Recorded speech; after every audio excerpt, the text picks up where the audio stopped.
We are here with Ducks Don't Get Cold Feet, number 50, special occasion here. And what a better way to celebrate such a special occasion than to be here with a very special guest. Now, some of you may have heard his name before. I've had to deal with this guy for a very long time. In fact, I've had to deal with this guy my whole life. Now, for those that you don't know him, this is one of the most respected business people in South Australia by far, but in Australia. He's got some letters after his name, which makes him even more important. And not only that, he is lucky enough to be my father. It is his 50th. Well, it's not his. He wishes it was his 50th, but it's Drake's 50 year this year. What a better way to celebrate it than being on the podcast for your 50. And I got to say it, Dad, it's your birthday, so it's just around the corner. So cheers to having the old man, or should I say Roger Drake, on the podcast. Welcome to the podcast studio. Thank you, John Paul, son. It's so bizarre. It's weird having Dad here. Now, the reason you are here, Dad, is that I was thinking when my mum passed away that having a podcast and getting to know someone in this sort of environment when you don't have your phone in front of you is really valuable. So I wanted to get in before it's too late. So you are welcomed onto the podcast, Dad. So I think we're going to get straight into it. You'll be able to sense a bit of banter between myself and my dad, which is fantastic. We do have a very banterful relationship. But I do got to ask, Dad, we're going to go deep, very deep here, and we're going to have to use your memory. And I've come to the conclusion, Dad's memory of what he did when he was younger has amazingly vanished from his mind, and I think that's probably a good thing or a bad thing. But I want to go back to what you were like as a kid. Now, you've seen what I'm like as a kid, absolute angel. What were you like, in the very early days, and where were you born? Well, born in Nailsworth, so great parents, very religious, and they used to make sure that I went to Sunday school and church, and while your mates were all playing sport on a Sunday afternoon. In fact, I actually went to Sunday school for 10 years without missing a Sunday, so I don't think it was probably the most exciting thing I've ever done, but that was something that you did because that's what Mum and Dad made you do.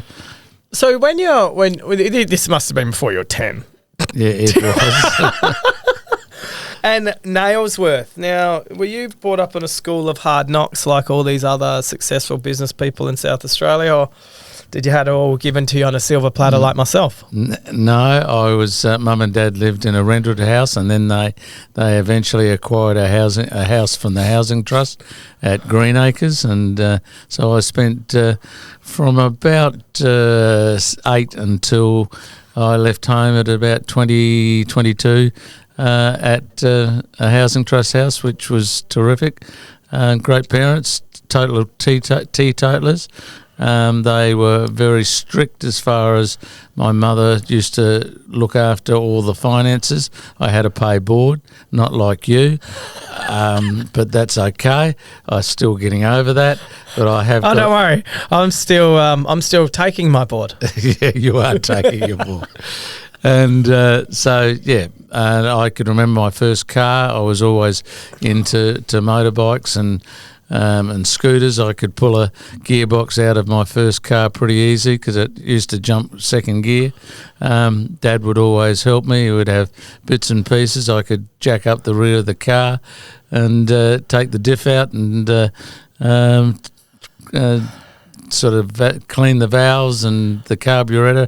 All of a sudden now I look at the car and there's a mass of plastic and I have no idea what to do. But in those days I could jump a car to start, and so I suppose I was a little bit naughty. Dad used to have a Morris Minor, and a good mate of mine, Theo, and I managed to try and jump start it. We pushed it out of the garage so they didn't, because that was at the back of the house, and so I suppose I was driving that around when I was probably 15. Hang on, let's just unpack that here. You're jump starting a car from your back. So I'm guessing your parents didn't know you were driving it? They had no idea I was driving it. We used to put it into neutral, open the garage door, push it out of the garage, shut the garage door, and that was fine. And then I managed to get a key cut, so I had my own key to it, and that was fine until one night Dad went down to the garage to get something out of the car, opened the doors, no car, and that's when we got sprung.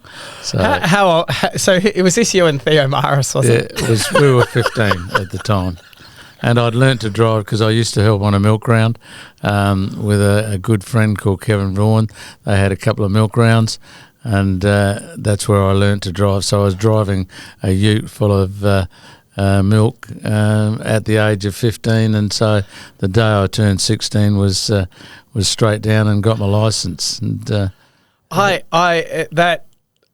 now I see where I get it from. Now I was always wondering I might have been from a different gene pool, but it's definitely coming. The roosters are coming home to roost. Let's go back a bit before that. Before you were 15, can you remember what your first job was? Yeah, it was at a butcher shop, putting sausages through a sausage machine at the corner down the street, and we didn't have television, but you'd go down on a Friday night because they had a television set in the deli, and you'd watch black and white to start off with, and then it went to colour. But you went down, and Friday night was 77 Sunset Strip, Sea Hunt, and I think so I could remember those, and in fact, believe it or not, I had hair there, and they used to call me Cookie because I used to comb my hair up, like slick it. Yeah, flick it. So. Sea Hunt. Now, with Sea Hunt. Okay, so it was an American action adventure that aired between 1958 and 61.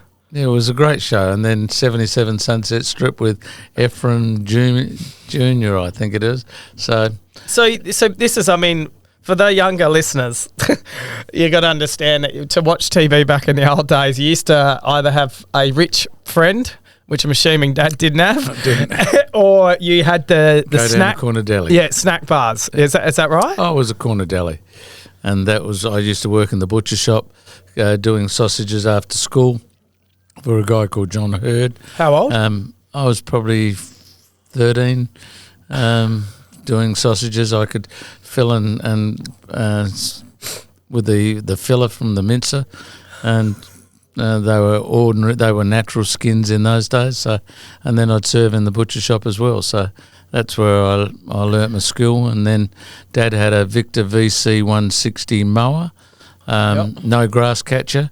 So I managed to get that started, and a mate of mine, Vince Scaly, we'd see who had the highest grass in the street, and we'd go and offer them to cut their grass for a fee, and I'd cut it, and in the end we probably could have been had Jim's mowing business because we just could not keep up with them. We had a couple of other kids picking up the grass cuttings because all we were doing was just cutting the grass, collecting the money, and we had these kids scraping up the lawn cutting. So yeah, that's what we did. So that was before. This is before 15. Yeah, before 15. And someone tells me a bit of a story that not only did you have the Victor, you had a push bike with a specially made.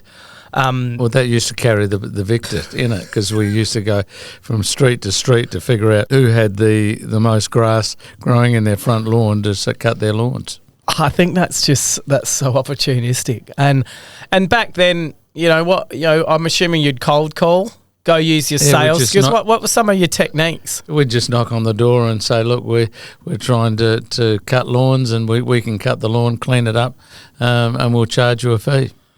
And just that's like what we did. So back then, we're talking under the age of 15, you are already farming certain parts of the job off so you can do more. Oh, if that's what you call it, but... everyone's getting paid. And they were happy. I was happy. We paid our way through. So what happened after you did the lawn mowing round? Did you then go? Is that when you started to think, I could do milk? Is that? Is that the No, same? I was always doing helping on the milk round, and Kevin Vaughan, who's passed away since, was probably a little bit lazy. His father and his other brother would load up the vans with milk, and he would load his van up, but then he would go back, and he was very good on with radio and bits and pieces, so he would spend more time and then realise that he's just wasted a couple of hours, and he would then come, and my room was at the back of the house, and he would say, "Psst, psst, can you wake up, give us a hand?" And so I would be going to school but doing a milk round for a couple of hours to help him out, because it was quicker with the two of us doing it, and I'd be back in bed by just after 6, so my parents didn't know that I was gone. That's just so good. It doesn't surprise me, but when you look back on, looking back on your history, you've definitely you've always been busy. Yeah, I love to be busy. I was somebody that probably didn't need a lot of sleep, and I probably don't need a lot now. Everybody say that you need 8 hours. I think you need whatever your body will tell you to do, and that can be 4, and I think I can function just as easy on 4. Maybe I can't. Maybe as I get a bit older, I'm sleeping a bit more. But to me, people die in bed. So why would you want to spend more time in bed?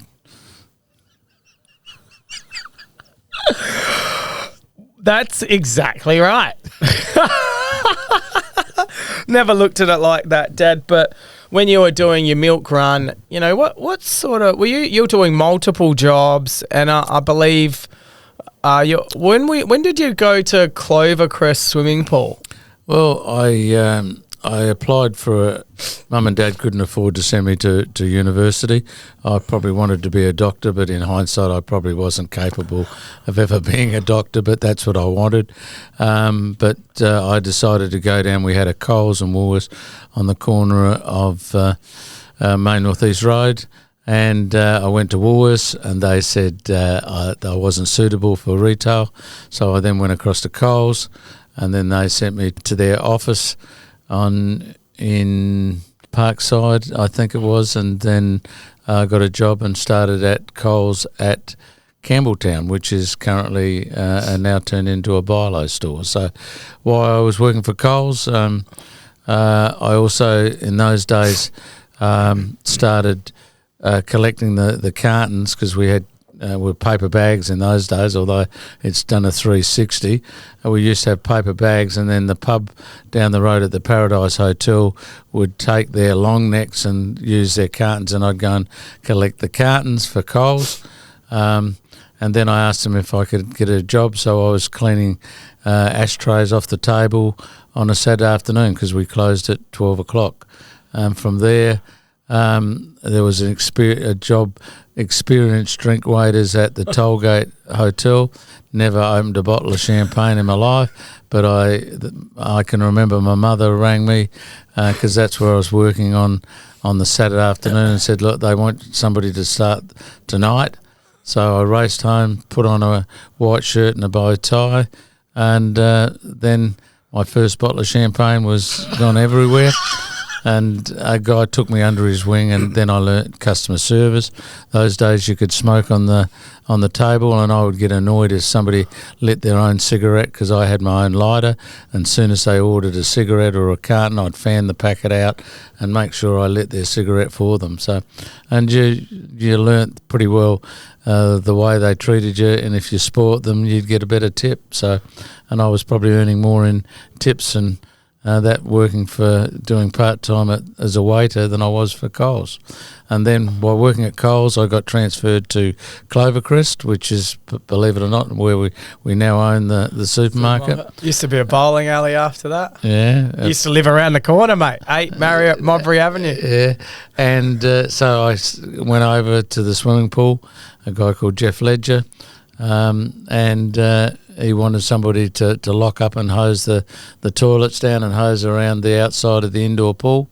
And so I did that for a few years, and then got a job at the Highlander Hotel, and I could cut and wrap long necks quicker than anybody else, and so I did that for a few years. And I must admit, when the Coles supervisor came past and I was in the drop bottle drive-in, I must admit I did get a little bit concerned that I was going to lose my job because he knew that I was working for Coles and working in the pub as well.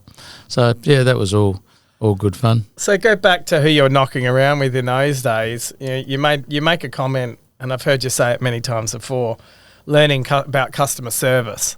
Well, I learned that, I think, serving people. When you're a waiter, you would get down and you would show them the menu, and you just realise then the better you were at it. And then I enjoyed it. And even in Coles, people said, what was the difference? I think I regarded their bottle of sauce, if it was a Coles bottle of sauce broke, it was the equivalent to mine. And look, I realised you didn't have to be that smart in Coles because the growth was happening just instantly. So all you had to do is hang in the distance. And I love serving people, and the rest was history. I was lucky enough to get promoted very quickly, I suppose, as a junior. And a guy once said you should always look at your pay packet every week and say the bastards have underpaid me again, because if you put more into your job, you'll eventually get more out of it. And that was one of my philosophies. You would just make sure that, and long gone are the days when, I think you had an overtime sheet and you'd fill that out and the manager would call you up and says, don't you worry about your career, let's cross that off the overtime book. So you wouldn't get away with it now. Those days are gone, and you would put in the hours because that's what you had to do. And the rest was, you just got rewarded for the more you put in, the more you got out. And nothing's changed, I don't think. And we see it in the young people today. The more they put in, the more we reward them, because you can't afford to let them go. And I constantly get people talking to me all the time. Like, these young kids, they're Gen Zs, they're useless, like they don't listen. And I obviously dispute that, because most of our business, in fact, 64% of our workforce is under the age of 24. You're around in the stores more than most executives in any business, I would say. What's your feeling about the younger generation and how we communicate with them? Well, my job is to spot the talent, and I don't think I've worked for years. My job is to just see the ones that have got the spring in their step. And again, nothing's changed. Nothing. The ones that will get on will be the ones that will put more into their job. And the guy, I still remember you'd look in the mirror, say, I put more into the job and I've been paid less for it, but eventually it all comes back, and we've got some brilliant talent in young people. So sure, there's some that just will do the same job and they'll only get exactly what they put in. Those who put in the extra will get rewarded. Somewhere along the line we'll notice, shit, they've really put in. And you have a look at the young people that have worked for us. They've been around the world, they've been to Super Bowls, they've been to the US, they've been to London, they've been to dreams that they probably would not have normally had, and it didn't happen by mistake. They put in more and they got rewarded because of what they put in. And look, nothing's changed from 50 years ago to now. It's the same. Those who put in more will get more. And in fact, to be the best, you've got to be better than the rest. It's not hard. It's pretty simple. Can you remember how old you were when you started Drake's 50 years ago, I guess? So we don't want to give away that you're knocking on 90 this year. All of 76 in a few days. And age is, there's plenty of time. I'm not getting old. There's plenty of time to get old, so why would I rush into it now? You just got to think every day. I still think I'm 40. That's gone up. Yeah. I was like 37 not long ago. Yeah, well, I've had a couple of years on top of that. So, again, you've got to think positive. And I see so many people retire and say, this is going to be fantastic. But at the end of the day, you've got to wake up for it with a purpose. And I think the day that you don't wake up with a purpose in life is you might as well give it away. And you see so many people, this is going to be great. And it isn't. You just got to make sure you have a purpose. And as I say, my job is to spot the talent. So when we were doing multiple jobs and running your own business literally at the age of 13, 14 with your lawn mowing, I thought you were selling newspapers as well somewhere along the lines. I used to deliver the messenger press straight over there, but that wasn't... That didn't make enough money, so better off cutting lawns. with your mate in crime. Now, you went to school in Adelaide, I presume? I did. Hampstead Primary School and Gillis Plains High. So wasn't lucky enough to go to these fancy schools like you did. But I had to work my ass off so I could pay the school fees so that you went to a decent school. Oh, my heart's crying. Thank you. I do look at that I actually had to finish year 12. Thanks for that. It held me up. Whenabouts did you finish school? I just quite didn't finish year 12. Fuck off, mate. You were nowhere near it. You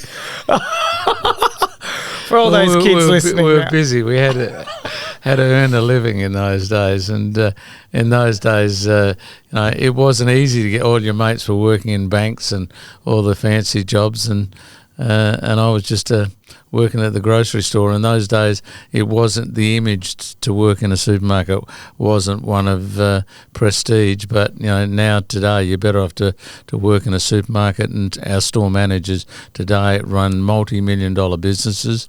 It is they've got to be a HR manager, they've got to be IT savvy, and they've got to be consumer balanced. And so the skill to run a supermarket today has changed dramatically. From when I first started, you just had to turn up in those days, but nowadays you need all those skill sets. You have to be. So if we can go back into some of the things that you were doing in you got a job with Coles pretty early on in the piece. How old were you then? 17. Okay, so that was your first stint into supermarkets. I mean, seriously, why supermarkets? Because that was the one that was at the end of the street. There was no rocket science in it.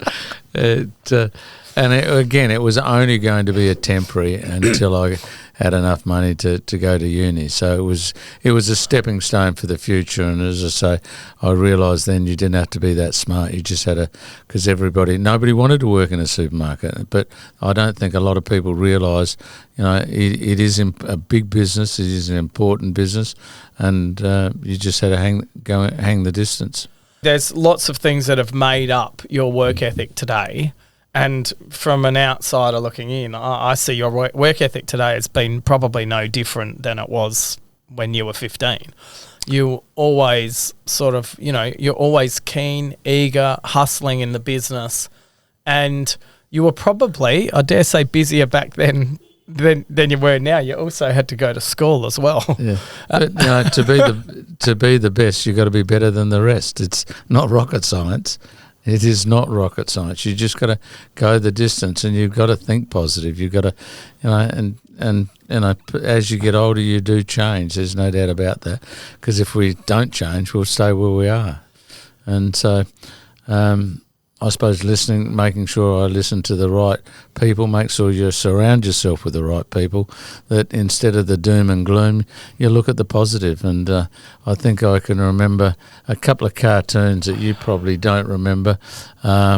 Two prisoners, one's looking at bars and the other's looking out the window looking at stars. And then I can remember another one where father and son overlooking his empire in a cartoon and said, "Son, this will be all yours one day if you make me the right offer." Well, I've made you an offer and you didn't take that. So we're stuck with another thing we can unpack with the structure of Drake's a bit later on, which I know I'm pretty excited to talk about, and the amount of time and energy that's gone into that. Starting with back in the day. Now, you weren't the angel you've just painted yourself to be here, to be honest, mate. And I do recall stories of you pulling an engine apart on your bed and your mum giving you a clip across the ears because there was a whole unpacked engine on it. Now, I don't quite know the exact part of that. That was a motorbike. It wasn't a car engine. It was a motorbike. So, and it had to be clean because I had to put the valves back in, and maybe I shouldn't have had it in my bedroom, but it was the only place that I had enough light to see what I was doing. Now, your mum and dad are both gone. Is there anything you regret about your time with them?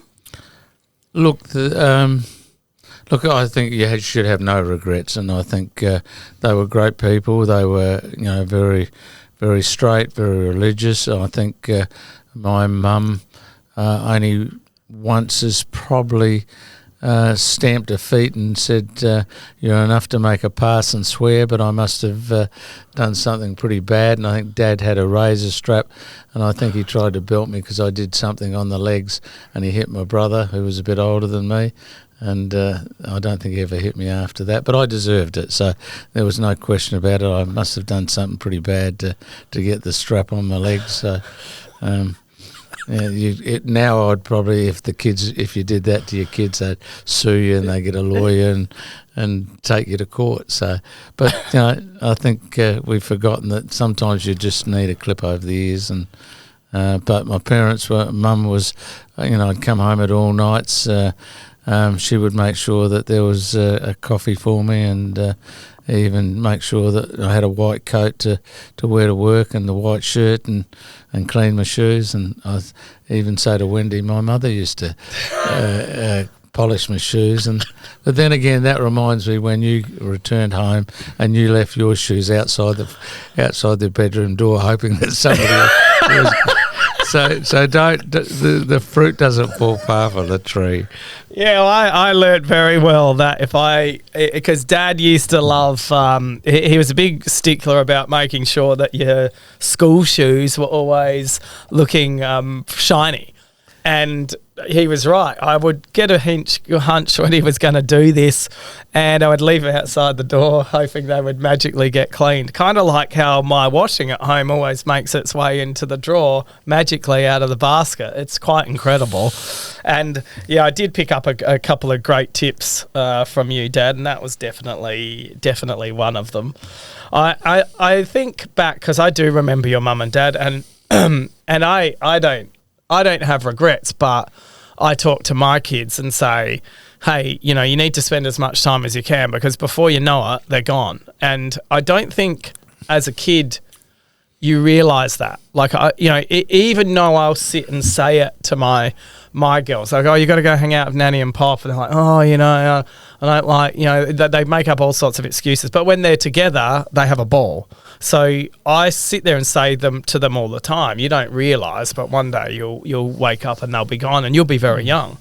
Don't get any ideas, because we don't need you going anywhere, mate. But for me, I looked back and thought, oh, I should have been more. I should have made a bigger effort, because I could have, right? And I wouldn't say it's a regret, but it's a learning in life. But that's life, you can't go back in time. It was the right thing, and people say, was that the right decision? Of course it was the right decision, and I still say in business, somebody says, was that the right? At the time, it was the right decision. I don't think anybody in life makes a decision, say, I'm going to make this decision because I know it's wrong. So you make, at the time, two weeks later or 2 days later, you might find it's the wrong decision, but at the time, it is always the right decision. Yeah, should I have spent more time with Mum and Dad? Probably, yeah. They weren't sport orientated, so that sort of cut me out of a lot of sport. But that's life. That's no. You should have no regrets. You should never go to bed and put your head on the pillow with thinking, oh, if only I've done that. If only I've done that. No regrets. And if I drop dead tomorrow, as I say, there should be no regrets. So when we're talking about you at school, what sort of a kid were you? Like, everyone said I was an angel at school, was highly intelligent, was, the kid that was the life of the party. What were you? I suppose I was a bit Bear of a... Bear in mind, there's only 9 years there to rate I suppose I was a bit of a hustler. Realised that in those days that the kids were... There was a barber down the street that had French letters or prophylactics. And I managed to figure out... Condoms, for those that don't know. If I bought a dozen and put a bit of margin on, I could make some money. So, yeah, I had a little business on the side that was doing that. Then Theo Maris, we had a school camp at Redcliffs in Mildura. And Theo is related to the Chapleys, which are a great retail family. And so Theo wanted to go and see, left the camp and wanted to go and see the Chapleys. They also had a supermarket in Redcliffs and a liquor store. and he dragged me along, and I bought some beer and then came back and sold it and made some money, and then got nearly sent back to Adelaide because one of the kids opened in front of the teacher. And then I shuddered to think that what was going to happen when I got back to school. They were going to let my parents know, so I checked the letterbox, making sure that no letter was sent to my parents. Well, eventually I went back to, and then we found the kid that dobbed us in, and we beat the shit out of him. So, but then I got the cane on my hands, and I could hardly, you'd do it today, you'd sue the school and everything. I couldn't shut my hands for a couple of days because I wasn't going. Cane hurts, apparently. Yeah, the cane, bloody oath it does. And you'd yell before you got it, just to make sure you had the bit of theatre before you got hit. Oh dear! So I didn't get to pigeonholing to you. What? So you're a hustler? Okay. No. We got to that. Did you have much time? Like, it seems like I watched movies from the old days, like going back to the 50s and 60s, and kids were riding around on bikes, not worried about it. Pedophiles, cruising the street, not worried about being shot in a drive-by. It appeared that kids just did what they wanted. That was great. There was nothing you wouldn't get. You'd go out at night and it wouldn't bother you. You'd leave the doors open. Sure, things have changed, but that's life. You think everyone's a bit more precious these days? They are. I even remember you when we first moved down to West Lakes. You would go on the bus to PAC, you'd go into Rundle Street, you'd meet your mates at Hungry Jack's. Your major meal was Hungry Jack's at that stage. No, it was McDonald's. McDonald's, right. And to do that today, we've got to drop the kids off, they can't catch the bus on their own. But no, those days you could get away with that, and it wouldn't, you were catching buses at bloody, 6 or 7 and not a problem. So, yeah, sure, it's changed. Can you remember any of your teachers from school? Yeah, one, in fact, he's only passed away, Mr. Katakazi. He was I think in matric, was our maths teacher, and he said to Theo Maris and a guy called Vince Scaly, the three of you will never amount to anything.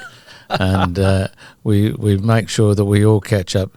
There's a group of us that catch up probably 4 or 5 times a year, and we actually brought him along to our lunch, and he had his first roll book because he was one of the first young school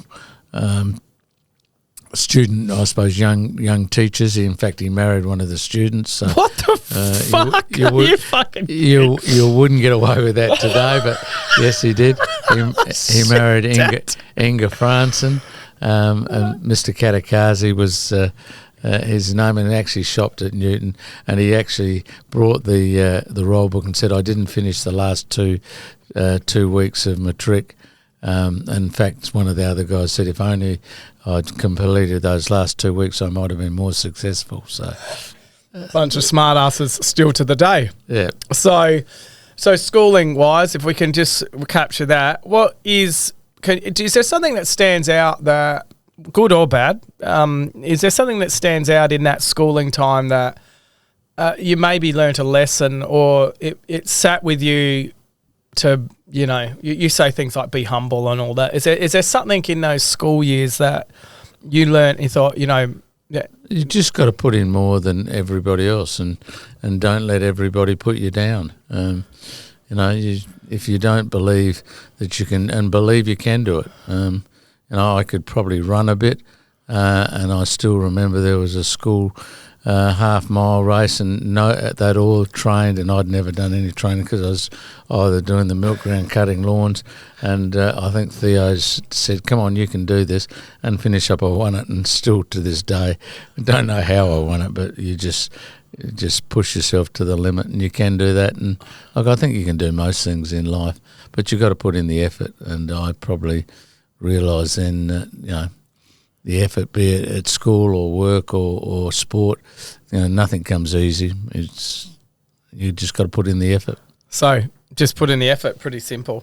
So you start with Coles, or let's more reflect now. You look at today, kids of today, social media, lots of time wasted on phones, looking at, probably useless information. Back in the day, you definitely weren't looking at all of that. You were out doing, all your mates were out doing, you're all outside. And these days, you got to drag kids outside. Does it bother you, or do you actually notice that? There'll be all those that'll step up and do that extra, and I look at management and leadership as two very important, and not all managers will be good leaders. But you need both of them, and there's nothing wrong with that. You should make sure that there is people that will want to lead, and there's people that just want to manage, and it's no difference in a football. I think business and sport are very similar. You can have a great footballer, but he doesn't necessarily be a great coach. And that's no different in work. You can have a good store manager, and we've got to make sure that we've got some young talent that when we throw them in, sometimes throw them in water, some will swim and some will drown. But we've got to make sure that if the ones that we throw into the deep, that they don't drown, we save them before they start to drown. And I think that they're out there, those that are willing to put the extra in, and it's not for everybody. It's not important to some people. It's more important that they just do a job and maybe spend more time with family, more time with a whole lot of things. But everything in life costs you. It doesn't matter what you do. There is a price for everything, and sometimes that could be, you've put more into your job, and you can easily turn around and say my marriage has failed because of the job. But those are the things that some people will survive, and some people say, hey, I'm not willing to put in those extra hours. And for whatever reason it is, it doesn't mean it's wrong. It's just different, and you just got to make sure if that's what you want, you go for it. Do you think life in today's age, in the 2020s or mid-2020s or whatever, do you think it's more balanced? Definitely more balanced. I think the younger generation, when I I suppose got a job where I was lucky to get a job. Any job you had to sit through, and you were worried if you were going to get it. Nowadays, as we know, even if you got a heartbeat, you get the job. So, because it's more important to balance of life. And I think even I look at our business today, where we were working 50, 60, 70, 80 hours a week. Those days just don't happen anymore. They value their time more than what they do. They value, that's okay. That's life. Yeah, you look back at your dad and his work ethic. What work ethic did your dad have? I can remember Dad used to push a push bike. Dad worked they had a business, a dry cleaning business, and then the war came, and I think the spirit that was used, the white spirits or whatever, so they had a business called New Pin Dry Cleaning Service, and when the war came they couldn't get the spirit, so Dad then got a job as a storeman, I think, believe it or not, at Bickford's. Really? Which is, and then I could remember driving Dad down to DHA, that was then bought out and then became Drug House of Australia on Port Road, which is now, I see it's been knocked down. So Dad was a storeman there. So, again, I think maybe that shattered business that Dad had was enough to say, well, I don't need that. Mum was probably the brains that ran the business. Her handwriting was immaculate. She would, as a kid, you'd want a set of tyres and couldn't afford it. She would lend you the money, but she would have a book to know that you had to pay so much out of your, took your board out and took the money out to pay for your tyres or whatever the car repairs were. So you had that discipline. She was a great one with numbers, and probably the most inspiration, I suppose, of Mum and Dad, although they were just different, but Mum was probably the shining light, and we never thought that she was older than Dad, and she was still a lady to the day she died. So if we go to when you started with Coles, so you're probably early 20s at this age, and probably was early 20s. Yep. and you start working for Coles, supermarketing. How did your career in Coles pan out? Look, again, the same as what it is today. The more you put in, the more you'll get out. And I was willing to put in, and because I was probably frightened, maybe I was frightened of failure. But I just realised that the more you put in, I think you didn't have to be a rocket science. You just had to put in the effort. And I think I put in the effort. And I can remember a guy called Brian Quinn. I was probably one of their youngest manager. And he called into a store at Burnside, which is no longer there. Burnside's a great store now for Coles. And I think there was some bread and cake. Nobody could put dog food away or toilet paper as quick as I could, but I wasn't attention to detail.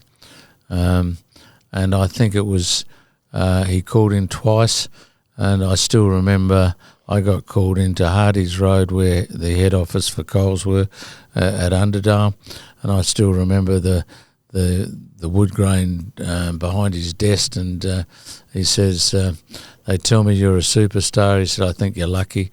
He said, I really should fire you.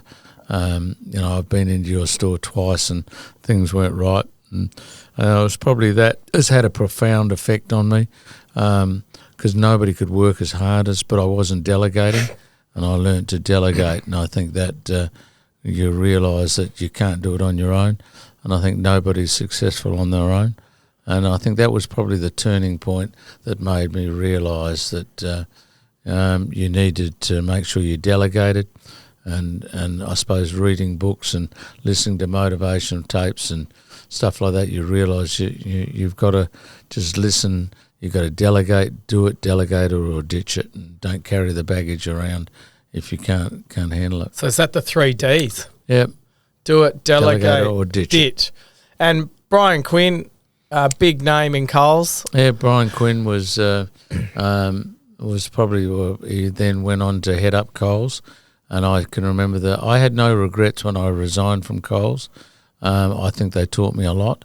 And Brian Quinn was a great orator. But I think he got carried away with thinking he was the same as Lindsay Fox and Solomon Lew, because he was literally the CEO of Coles Myer, and I think they were the major shareholders. And I think he thought he could live the life the same as they could, but it was their money. And when I resigned, and I think the last meeting I had with him, he said, I wanted to be general manager of Coles, but I just was a little bit concerned about their values. And I still remember a managers meeting. He gloated that a supplier had a range of chocolate-covered marshmallows with coconut on, and they were in a bag, and then the guy then invested, because they were selling, invested in a new machine, and then he gloated that he'd screwed him down to price, and the guy went bust. And I just didn't think that was the values that I wanted to carry on for the rest of my life. Supervisor called into Mount Gambier and just set his kids up in school in Adelaide, had to pull them off. And I thought, geez, do I want that for my kids? And the answer was no, I didn't. And then I had an opportunity. An ex-Coles guy was working for the co-op and said, look, somebody's looking to run a business, a small corner store. Whoa, stop. This is not a Roger Drake pre-record here, mate. Mate, you can't get away with just going into the rhetoric Roger Drake story. No, let's talk about Mount Gambier, because I don't. From what I've heard, it didn't go down like that. Mount Gambier, pretty fucking cold place. Yeah, we went there, and I'd left a home because I had 2 or 3 jobs in Adelaide. I left a home at Modbury with a swimming pool, which you would remember because you jumped off the roof into the swimming pool, and I could remember pulling you out because you were half dazed at the bottom of the pool, but that's okay. Maybe I should have left you there. I would have had more money, I think. Yeah, but you wouldn't have had as much fun. So we get to Mount Gambier. You were very young. no oil in the oil heater, no wardrobes, and I'd left a home with a swimming pool, fully air conditioned. And those days, Coles were taking over your home, and they were going to give you the equivalent to another company home. Get to Mount Gambier, no oil in the oil heater, no wardrobes. And when I rang HR and said, look, this is not the way it was sold to me, and they said, oh, go out and you go and buy some wardrobes, and I said, no, I'm not going to. And that was probably the point is, and even a lot of the guys could not believe, because I used to eat, sleep and drink Coles because I was you were like the tin of Red Bull, right? Like where he has Red Bull in his veins. That everyone tells me you were, everyone I speak to, all your old crony friends, all the people that know Roger Drake and Mr. Drake, you were the Tom Cruise of Coles. And you were like the Top Gun. And I was like, surely, we're talking about the same person here. Are we talking about Roger Drake? And they all say that you were definitely one of the rising stars of Coles. And I even hear today you could have been the CEO of Coles. And thank fuck you're not. Well, that was always my, I suppose, my goal. When I got transferred to Mount Gambier, I did meet with Brian Quinn, who was state manager of South Australia at that stage. I think it might even be higher. And I said that I knew I had to go to Melbourne because that was where head office was, and I really wanted to be. I wanted his job. And when I resigned, he rang me and said, "This is the biggest mistake of your life. You'll regret this. I want you to get into the car and go for a drive, and we'll forget this conversation ever happened." And I said, "Well, Mr. Quinn, even if it doesn't work, I'll come back and get it." He said, "No, we won't have you." And the rest was history. I said, "No, I'll give it a go." Coles started with one store, Woolworths started with one store. Why couldn't we start with one store? So, and that was my philosophy: get big, get small, or get out. Because I still believe you can be a very small independent retailer with one store, but know your customers, know exactly what they think and drink and eat, and service them accordingly. I think that philosophy is the same today. You can be very good at having one something, like Jerry from Bylong, like amazing customer service, really good, and knows all of his people, one site. And then you sit there and you could technically say Pasadena Foodland, right? It's a great one site. I don't know how it makes money, probably doesn't, but amazing, like, for the setup and what it is. But when you have that saying, get big, get small, get out, that really is testament to what you've done your whole life. Yeah, and again, you look at McDonald's. We are probably I learn a lot from McDonald's as far as disciplines, making sure that your model is pretty well consistent. And look, sure, if I was running one store, I'd like to think it would be the best store in town. But that was not what I chose. And we know that you walk into one of our stores and you know the good store managers that will treat it as if they're own, and you'll know the other ones that, look, they still do a good job, but it's not their money, so they maybe don't treat it as well as what I would. But then again, we've got some great store managers that will run the store as if it's their own every day. Would you ever franchise Drake stores? No. A pretty different answer here. You'd rather own them all. Well, why would you? Again, you may, but it'd have to be a standard that you'd have to set. Like McDonald's. Like, it's a set standard, right? Yeah, you'd have to have the standards. You couldn't just say, well, we'll franchise it and let you run amok, and then your name is on the label. And that's your brand. It's what you live and die by. But you might get somebody, as long as they control, and maybe when we have, as we get bigger, we'll have a lot of controls. And I love a good McDonald's story. Yeah. And one of your good mates. I don't think you have friends, but one of your good mates, Angelo. There's a very early story of Angelo being at McDonald's in the early days when they had the McDonald's handbook. Is there a story you could tell that's not going to get you put in jail for that? I was working for Coles. Angelo was working for National Foods. In fact, Angelo was, and he's still one of my mentors, although he's a lot younger than me. Is he? He worked for McDonald's and gave me the handbook. And I think that he managed to. I don't think he stole. I think he maybe borrowed it from McDonald's. And Angelo went on, and I bought into Golden North Ice Cream as a partnership, and I'm still. We managed to get out of it for the right reasons. And Angelo and I probably regard as very good friends. And again, it's that McDonald. You follow the book and follow the bouncing ball. You go in. You could open a McDonald's store if you read the manual, because they're all the same, and I think we've got to try and get that model going through. But at the same token, we also want them to have a bit of flair, have a bit of excitement, and I think retailer has got a bit boring, and we've got to make sure that a guy that you would know, John Paul, who's passed away now, Bill Dawson, who was chairman of Myers, and he started to say you've got to have the theatre of retailing. And when I talked to Bill, who was obviously 30 years older than me, and he had his own chauffeur that would drive him in the Merc in Rundle Street, and you look back and say, boy, has retailing sure changed. But he did say you've got to have theatre when you walk into a store, and I think that's something that we've probably lacked a bit, but we've got to try and bring it back so people want to come in and enjoy the theatre. And I often say that we're actors and actresses in the retail stage. How we perform is if they want to come back, or do they want to walk out at halftime and not come back. So I'm lucky enough that Bill Dawson, I did get to spend some time with him, and it's very unusual when you have a mentor, and I actually get to tap into that as well. And Bill, I walked around.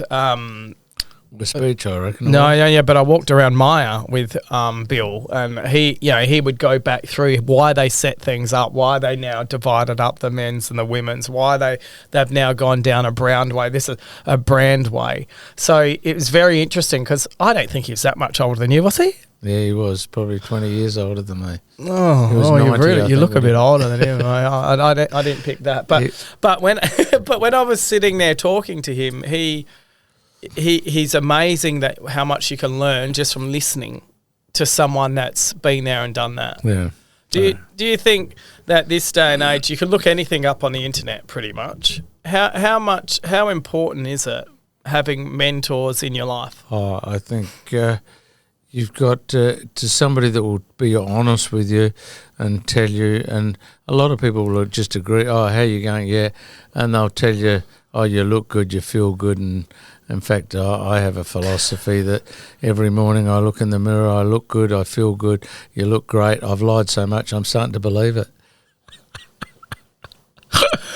I knew that one was like the advantage of being around you such a long time. I actually have a sayings book of Dad and Bob where the same shit comes out, but they still manage to blow your mind with some of their quotes that they have, because they're true. And I think a lot of people get lost in all the noise out there and actually don't focus in on themselves and making themselves a better person. Yeah, everybody says you can't do it, and you can do it, but you just got to put in the extra effort, and you've got to believe you can too, because everybody around you say, oh, that's impossible. I'm sure that if I look at the group of kids that I knocked around with, what are you're crazy, you'll never. And like, I didn't think that our business would be where it is today, and I'm sure if you look at the kids that I went to school with, I'd be the last person that was ever going to make it. Yeah, and you've said it before, just do more than anyone else. Yeah, you've got to. I don't think that's changed. Gary Vee, who, I look at what he just says, you just got to do more than anyone else. Yeah. Michael Jordan shooting baskets was shooting more baskets than anyone else, and I'm assuming they're all the same. When you talk about Coles and you just, you sort of whitewashed all that to go into when you bought your first store. So do you want to talk us how you eventually got into your first supermarket? There was a guy called Neil Tippett, who was probably my supervisor in Coles, wanted to pick a couple of guys that left Coles to go into, and the Independent was looking for good supermarket operators, and so they were saying that if you put in a few years to help the independents, those guys that didn't have that supermarket experience, they'd help fund you into a store. And so basically, Neil Tippett, he rang me before I actually went to Mount Gambier, and I said no. I wanted to, I was determined to go to put in, because I realised that I knew I had to do a country stint before I went to head office in Melbourne. And he said, look, we've got this offer. And I said, no, not interested. And then came back and just said, look, we've got this. And at that stage, the wardrobe had happened, the cold had happened. The oil heater. Yeah, all those things. It was just enough. And he said, look, and we lost a couple of guys that have left Coles to run big stores. And this one was not a big store. And the only reason that I got the gig was probably nobody else wanted it. They wanted the bigger store, but I just saw if I did the right thing in this store, I'd be able to get into a bigger store, and it's exactly what happened. Within 6 months, I'd paid for the store. So how much was how much? Like, I'm probably, you're going to go, it's probably $1,000 to buy a supermarket back then. Well, it probably was a bit more than that, but it was owned by a lady called Pam Banks, who bought it to play shop. And they had, I presume they had plenty of money. And so I thought, well, I'll give it a try, see how it goes. And I suppose I wanted to get back to Adelaide, and that was a good reason to do it. Where was it? Mitcham. It's now a baker's delight. So, and then it was a lady called Thora Wallace, who was the older lady there. Because I was probably a bit of an arrogant prick in Coles, because that's how they told you to treat suppliers, and probably you weren't customer focused, but she was very much customer focused, very much making sure that you looked after the suppliers, and she was probably a great mentor as well. And I still remember there was a well-to-do lady that shopped at Mitcham, and she was stealing a can of red salmon. And I could remember, I said, right, I'm going to grab her, and we'll get the police on her, because we'd seen her a couple of times. And she said, hold it, don't do it. She's well-to-do. She's in the community. She's not going to tell her story. She's going to say that you picked on her. And Thora said, I'll fix it. And that day, I saw Thora went and she put her bag where she used to put it, and just dropped the can of red salmon. So when she was in the next aisle, Thora took the red salmon out of her bag, and she never stole again after that, because as she's walking out, she would have looked for the red salmon, and it wasn't there. So I realised there was more ways to skin a cat than just taking its skin off. So are you trying to tell me you could have been putting your Customer Magic episodes together on Instagram, mate? I don't think that was alive and well at that stage.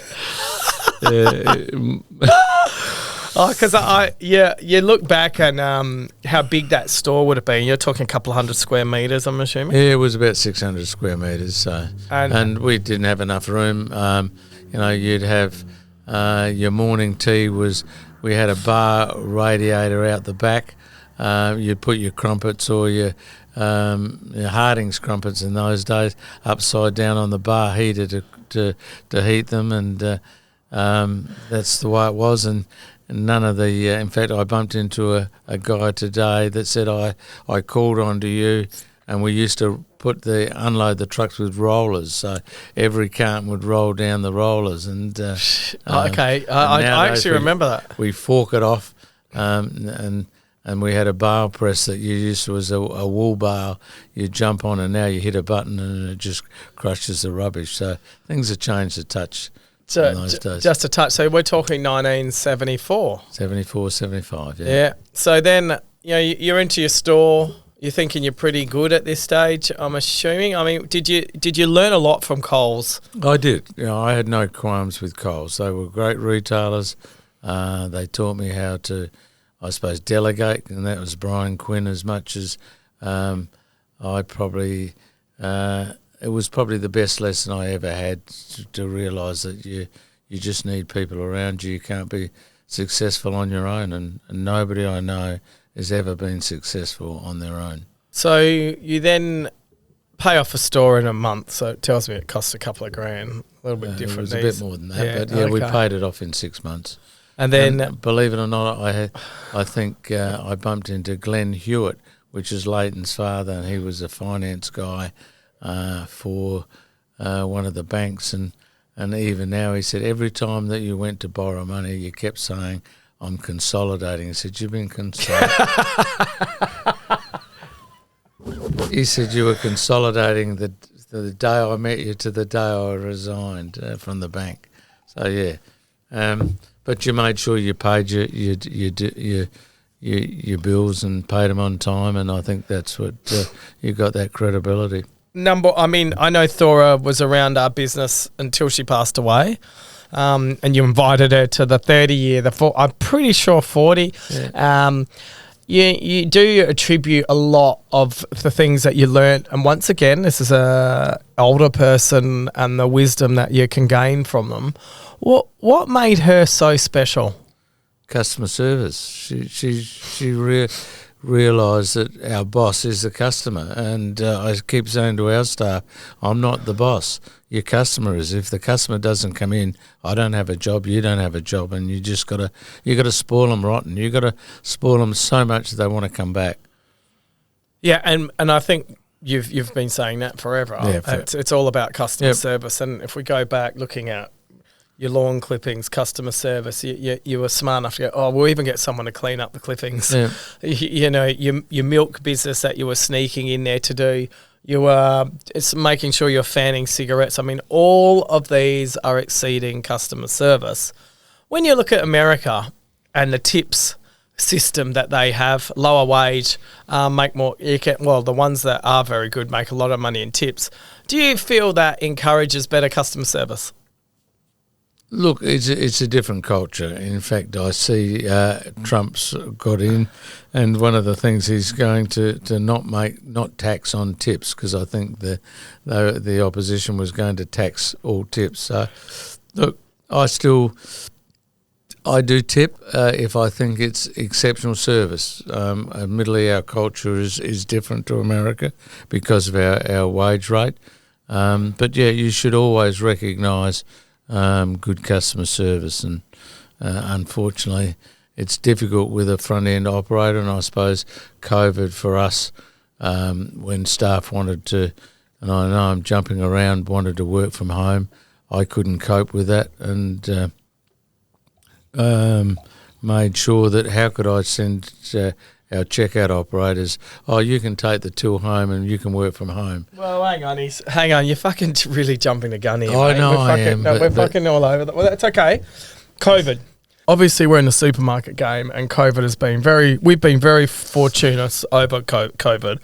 Just for the simple fact is more people are eating at home. No doubt about that. And look, anybody that says you cannot eat cheaper at home, and it worries me sometimes when I see I can't afford to feed my children. I can't afford to give them, you buy a roto chicken, you buy a packet of salad. If you can't make that do 2 meals, I'm amazed. So, and I know you copped a bit of flack when you say, mate, if you didn't spend the 10 grand on your tattoos, you might be able to afford your kids, which is true. Let's not beat around the bush. If you weren't on drugs and you weren't smoking and you weren't boozing, of course you could feed your kids. And didn't have Netflix, didn't have Foxtel. Like, I agree, but yeah, sorry. But that's that's life, and there'll be always some people that, and maybe our job is to make sure we educate those people to learn to look after themselves. And I see some places that, you just look at their yard and say it would take you 10 minutes to get off your ass and tidy their yard up, pick up the rubbish, and maybe we've got to try and educate people a little bit better to how to look after yourself and the families. So do you Do you make your bed after you get out of it? Yep. Okay. You don't. No, I don't. Well, you should. Well, waste my fucking time. Why would I do that? I'm going to get back into that bed. It doesn't need to be perfect like a guy. When I go to a hotel, I feel so much more exclusive and privileged because the bed's made. Ever thought that if you made your bed and said to him, "Don't make it up," I'd be able to save the cost of the room? Oh, you make me sick, mate. Oh, yeah, you tick. I'm going green. Yeah, don't fucking charge me. Fuck you. Come on, mate. You are dreaming, Dad. You know it, I know it. Let's go back to the COVID message.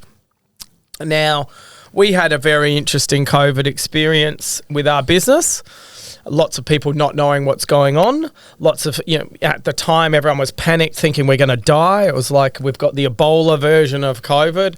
And there was lots of information being thrown around. And in my eyes, COVID's really opened people's minds to how corrupt the planet is. Big Pharma just cleaning up. And people then started to get a bit jaded in that process.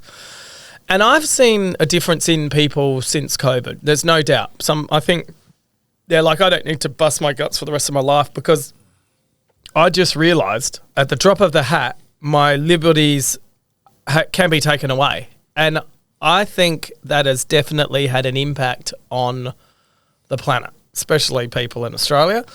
And I think people work a little bit different since. Have you noticed, or is it just...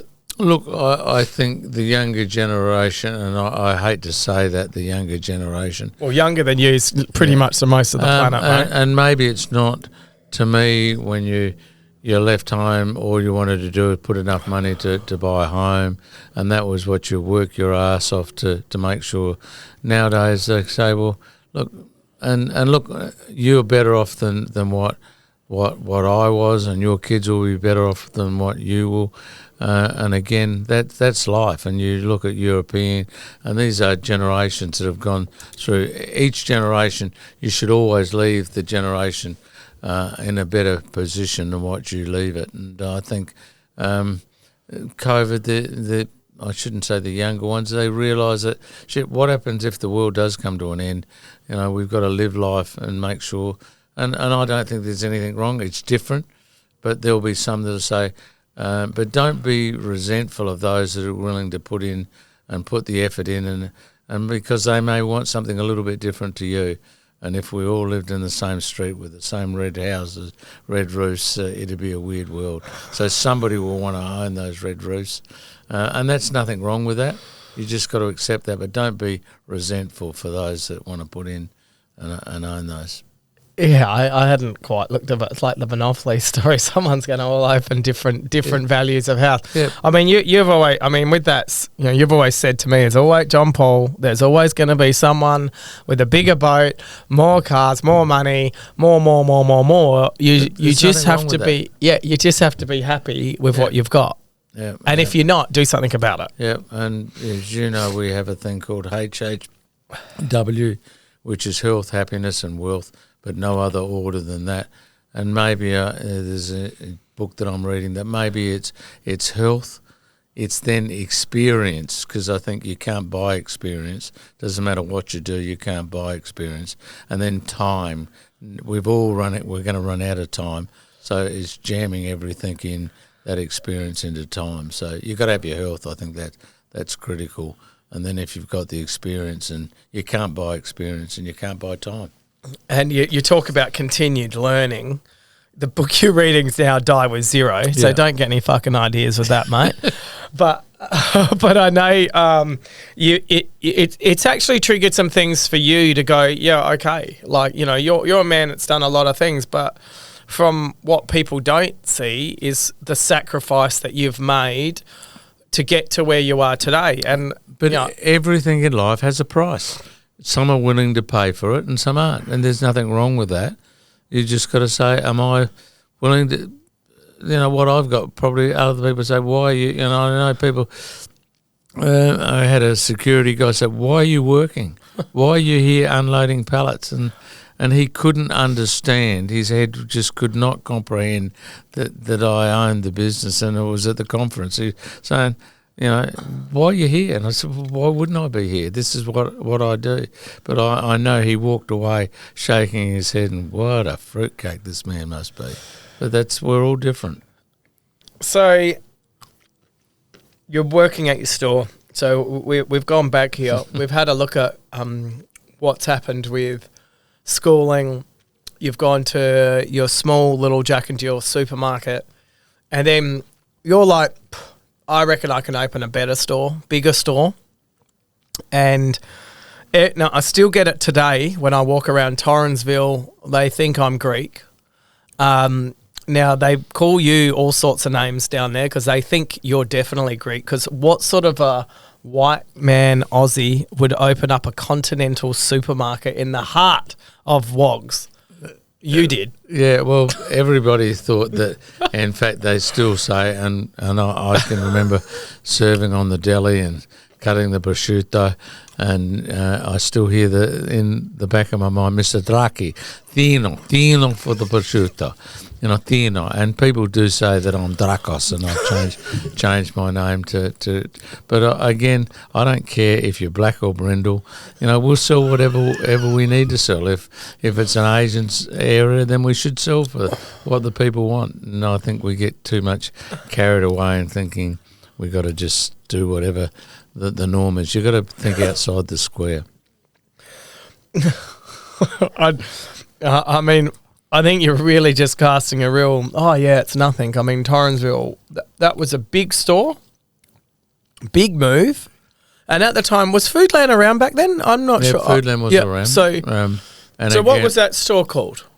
It was just Torrensville Foodland.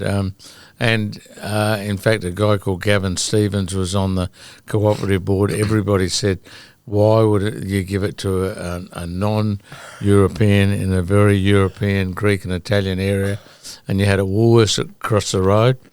And I know Gavin, who's still alive now, and it was probably, again, one of my older mentors that he backed me and said, look, give this guy a go. And I still keep in contact, and then we became partners when we bought into half-case warehouses, and he's still sharp as a tack at 90, although not as fit as he used to be, but he used to play cricket for Australia. But yeah, it was a great mentor because he always pushed me to the limit. You can do whatever you want if you believe in it. So was Woolworths across the road when you went in? Woolworths across the road. So you've done what they do to us every day of the week now. So you've gone and moved across the road in probably a worse site. Probably we had car park at the front, and I still believe, everybody wants to do Main Street with, a shop front at the yeah, all they use in prospects. But you've got to have car park where people can drive park, easy to park into, easy to drive, and the Woolworths manager used to come in, and every time he'd come in, I just go back and say, oh look, we're struggling. I don't know if we'll even make the next week, and eventually they shut it, which was the best thing that ever happened. So. No, I don't think it was the best thing that ever happened, because what actually happened, you put a hardware store in there, did you? Yeah, we bought that. So Woolworths moved out and it was an empty site, and Franklin's were going to come to Australia and going to take over the world. They were going to have every supermarket in Australia, and everybody was panicking. And I thought, shit, maybe they're going to open. So I think that was one of the stores that we were looking at. It was across the road, and it was a hardware store, and that wasn't being that successful. So we bought the hardware store, and that was a bloody disaster. Oh, come on, mate! You've still got tools from that? Yeah, I still have nails and screws that were left over from that hardware store. I still got the lathe and the bandsaw in today. So is that right. Are you giving away something? Is Drake's going into hardware? No, we're definitely not going into hardware. And Paul Tessery, who was on our board, was my first lawyer, said this is a big boys' toy shop, and that's what it was. But look, it was the right decision at the time. As I said, people say, was that the right decision? Of course it was, because I'm not that stupid. I think that it would make a dumb decision at the time. Thinking back, it was probably not the best thing I've ever done. I think a big boys' toy shop shop for me might be owning a racetrack, Roger. Yeah. As I say, I've made some dumb decisions, and that's one that I will not make again. Oh, dear. So we've now gone to, finally, Drake's has a big store, and, the rest of Drake's history goes on with a build, consolidate, build, consolidate. You appear to push, then retreat, push, then retreat. Is that on purpose, or is that just... It was part of the strategy. Yeah. Build, consolidate, and then as soon as you... and you would know we've never paid any dividends out to you, poor, humble, hard done by children, and that will be the... And look, I think the fact of being private, and you look at a guy, that's Jack Cohen from... Hungry Jacks. Again, private, you don't have to answer to shareholders. You can put all your profit back into it. And you haven't said too much sensible stuff in life, but one of the things you did say, you've been given the vines, you've got to make sure you can pick the fruit, enjoy the fruit, but leave more trees for the next generation. And I think that's important. Yeah, you can pick the fruit from the tree, you can't pull the orchard. And, I look back at a bit and, if we're going to talk about the family gets a very tiny dividend, like very tiny. Like I think I spend more on alcohol on that. I just need to pull out my violin. It's starting to really get me upset at the moment. But I think I'll just tune it up a bit there, Kat. And I think for me, I've made an investment outside, which I've got some of my own money, because in the end I just wanted a couple of toys. And I look back at now in the structure of that, how Drake's is set up, and we're definitely set up, I think, very advanced compared to most families and most family businesses. And the way that our business is set up is basically... There's another arm of our business that is some money there that we can invest and put in shares, and that is where the family is able to eat the fruits off the forest. Now, what's very clear, and when Dad's dead, and trust me, he's going to say that, he'll say a comment before the day's done. Don't worry, but when all's done, that Drake's cannot be harmed with its profit and growth. So it's continued growth. So all of the ecosystem that we look after, 6,000 people, not including the ecosystem out of that, the delivery drive, there's a whole range. It's probably 100,000 people that revolve on Drake's being successful. The way that our business is set up, it's set up where so your the second generation all understand what's going on. The third generation now, we've got family members working in the business. Do they want to run the business? Do they want to take it over? I don't know. But, we're now we're going to be $1 billion business, and we are $1 billion. We're going to be a multi-billion-dollar business. So when you look at how it's set up, I believe that the business is set up better than any other business that I've seen around. What's your thoughts on succession planning? I have a look at the Mars Corporation, which is probably one of the biggest family businesses that I know, and I've tried to model a little bit onto that. And Mars are Master Foods, Uncle Ben, Pet Food, Wrigley's. They've just about bought to buy Kellogg's.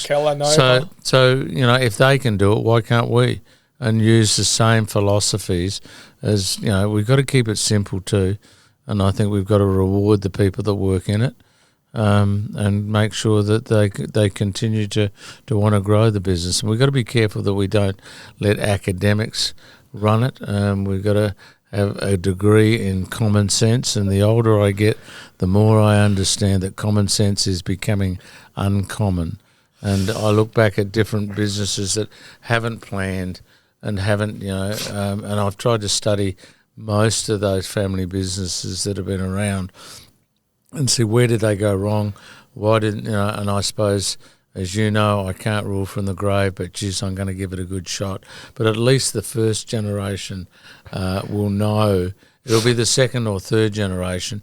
But if we put the philosophies down, we document it, and people don't document it, I think that's going to be important. So everyone that goes into the business knows what the values are, and I think that's important. Do you think you need to work in the business to get the fruits from the tree? I think those people that family members that work in the business should be paid accordingly to what an outsider would, and I'll use no different to yourself. I think you're overpaid, but that's another story. I think if I really went out to the market, I could get somebody a bit cheaper. But again, you just have to understand that I've got to pay that amount of money. So any member that works in the business should be paid accordingly to the role that they have. And again, we've tried to get it that they're not directly answerable to a family member. There's somebody in between that can and tell it as it is, because some will be good at it and some won't be good at it. There's nothing wrong with that. And we've all got a role in that business to play. So with the family business and generational wealth, you mentioned the Mars family. We were lucky enough to come back from the Musgraves family, which is a supermarket chain in Ireland. They're sixth generation. Quite fascinating story. Over 100 years old. They really adapted as they went on. So they didn't originally start as a supermarket. They started, they did some warehousing. They had a hotel. They went into hard-boiled lollies because that's what lasted over the war. And then they ended up selling that business for billions, but they somehow along the lines got into supermarkets. Now, that to me is a progression. We call it Drake Dynasty, which is what Drake's is ongoing. And you've made it very clear, can't sell Drake's unless we're fucked, basically. But that won't happen. Yeah, well, we all know, and I mean Angelique and Susan, we understand what your philosophies are. And we're going to go up a few more years and hope, well, you'll probably outlive us, which is the irony of it all. And then we go into the next generation. And currently you got Paige and Seb, they're currently working in the business. Will the other kids? Who knows? They won't be forced. I understand that. But then what happens with those? And, I think most people don't actually put into the fact of, I want to make sure that wealth from Drake's stays in Drake's, or Drake Dynasty as we call it. So it doesn't get split up. Most 50% of marriages now revolve in divorce. So, what happens in that sort of cage? And I think Drake's is the dynasty set up very well that the assets are in a trust where if you want something, you have to negotiate with, at the moment, you and Wendy, which is hilarious. But I as you know, I love Nat and I love Solomon too immensely, but the day you don't love John Paul and Susan, you'll see a different side of me.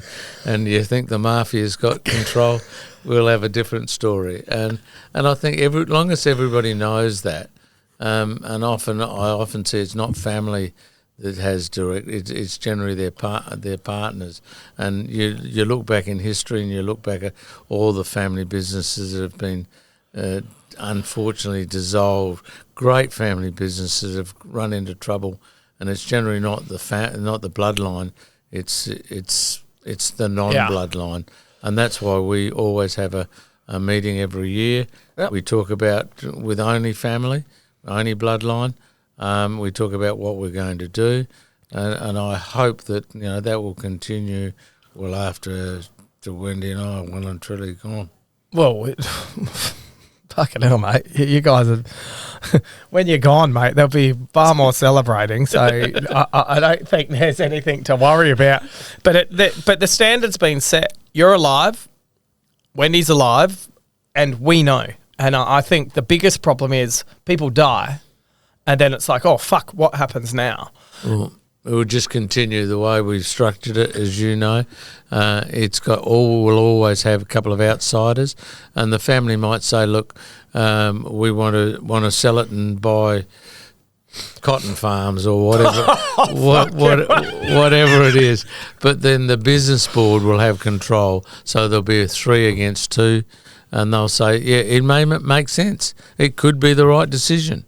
But the business board will be the one that will make that decision. Yeah, and we're very clear on it, and I think it's a credit definitely to how you've set that up, because how long did it take to get to a document that we were happy with? Probably 30 years. Yeah. And it will revolve every year. And I look at other businesses around town.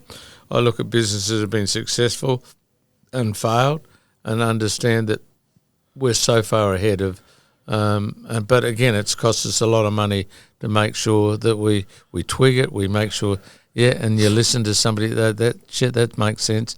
Why didn't we put that in our documentation so that everybody reads it, they know exactly where we stand and what the values of the business are, and I think that's important. So while we've been talking, we've had some questions come in from punters. So I am just gonna just to change things up, because we don't want you getting I know you're a bit older, you might need a toilet break and all those things that come with being a bit older. The bladder not as good as it used to be. You've got it totally wrong, but carry on. Okay, so I got here. Has JP ever paid you back for all those porn mags he took? Absolutely not. But I've got a ledger that when I'm getting close, I'll call those debts in. Oh dear, that's even too fun. I made you one there, Dad. Oh, that's Dad's just eating his favourite cheese straight off the fucking knife. Oh, go, Dad. Now this is a pretty interesting one. How do you keep up with JP? Well, I'm so far ahead of him that it doesn't matter. He'll never catch up. Oh my God! So there's a few comments come through. Do you remember the porn mags at all, or did you actually know that I was taking them from? I was Gorm at the time. You would have had no idea until the school maybe called you up. No, I didn't get busted for that, did I? No, you never got busted for that. You got busted for most things, but not that. I remember you coming to the principal's office, Ninja Stars, I think, or selling Coke bottles at school. No, you were selling Ninja Stars. And then the teacher, how disgraceful, and I agreed with him immensely and walked out and said, yes, that's my boy. But I was a little bit disappointed. You should have made more margin. But it was like 5,000% profit. Well, it wasn't enough at the time for the risk you took. I do remember. It's all called risk and a reward. Yeah, well, I do remember those days of being opportunistic, and I never realised, but we were very similar. But I was forced to go to school. Oh, let me get the violin out again. I could have done so much more in those years, but in the end... but you built friendships, and I think that I still see that. I've got probably 3 or 4, and I often say people in life only have a handful of friends. You have plenty of acquaintances, but a handful of friends. Anybody that's got more than one handful of friends is probably, they're kidding themselves, because I think one handful is probably the maximum anybody's ever going to have. So I think you've burned a lot of those off, but that's okay. I see the relationship you have with Bob Song, who's our general manager at Drake's, and it's an amazing working relationship. But it's not like you're around his house talking about stuff, and have you ever, has there ever been a line that's like, you don't want to be too friendly because your who's who or your place in the zoo? Like I'm trying to, when's it too close? You get too chummy, you can't actually tell people that's not fucking right. Like, I don't know, because I've noticed with Bob, we go out, we have a great time, but it's not like you're around his house having tea and coffee and stuff like that. And Bob is unique, and I think he tells it as it is, and I think I always remember one night you were managing our store at Elizabeth. You'd had a big night out. You probably weren't in the right space, and Bob called in there on a Thursday night and check me if I'm wrong. This is many years ago.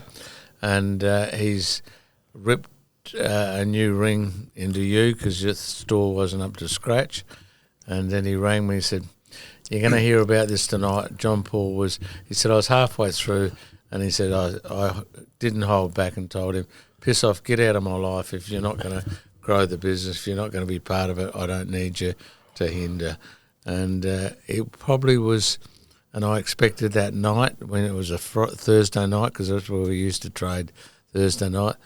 About 4 weeks went by, you didn't say a word, and your comments was about 4 weeks. So Bob and I have had a better understanding. So I suppose, it all comes back that you know, and I respect Bob immensely, although we're different, and we've never probably.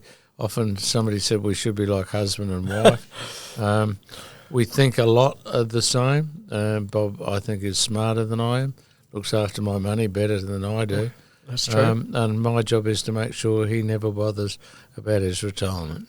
And it's funny when you speak to Bob, he says from an early stage, do you ever ask Roger for more or this or that? And he goes, no, Roger, he told me I'd look after him, and he has looked after me the whole time. And, and I think if you speak to Bob, he's done the most amazing things, very generous with things that you have, which you want people that are doing the right thing for the business, because you can't do all this by yourself.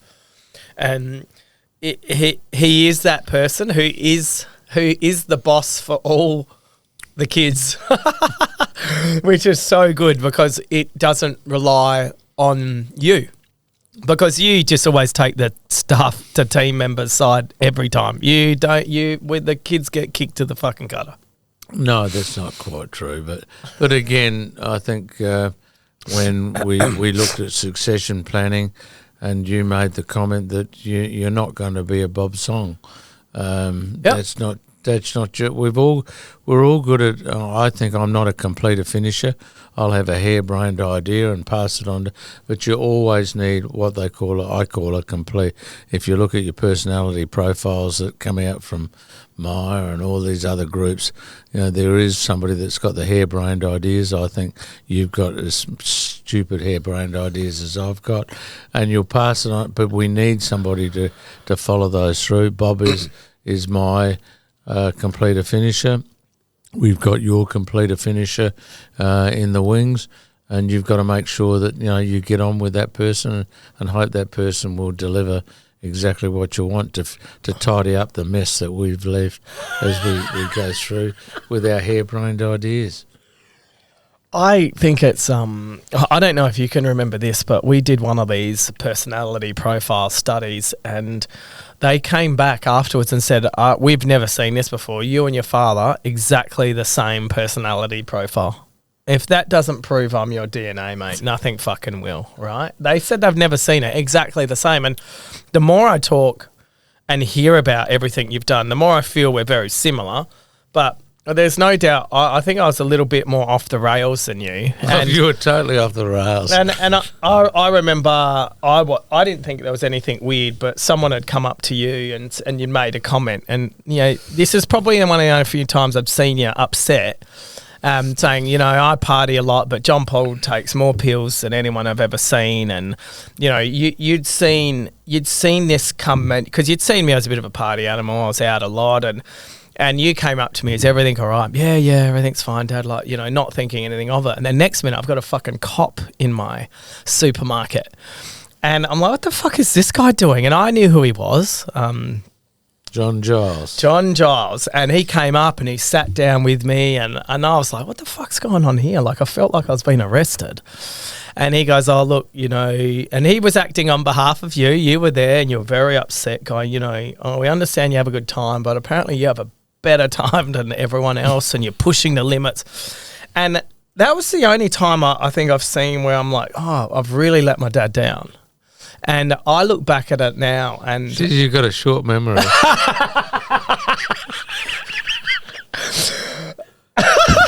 He's crying now. That's what makes it funny, because I think he thought that was a problem, where I look back on today and think, you need to be responsible for your actions, and I'm 100% responsible for every action that I've had. Like, I'm not one of these people that, I'm blaming drugs or I'm blaming alcohol. It's the alcohol's fault. It's never it's always yourself, right? You have to be responsible for your own actions.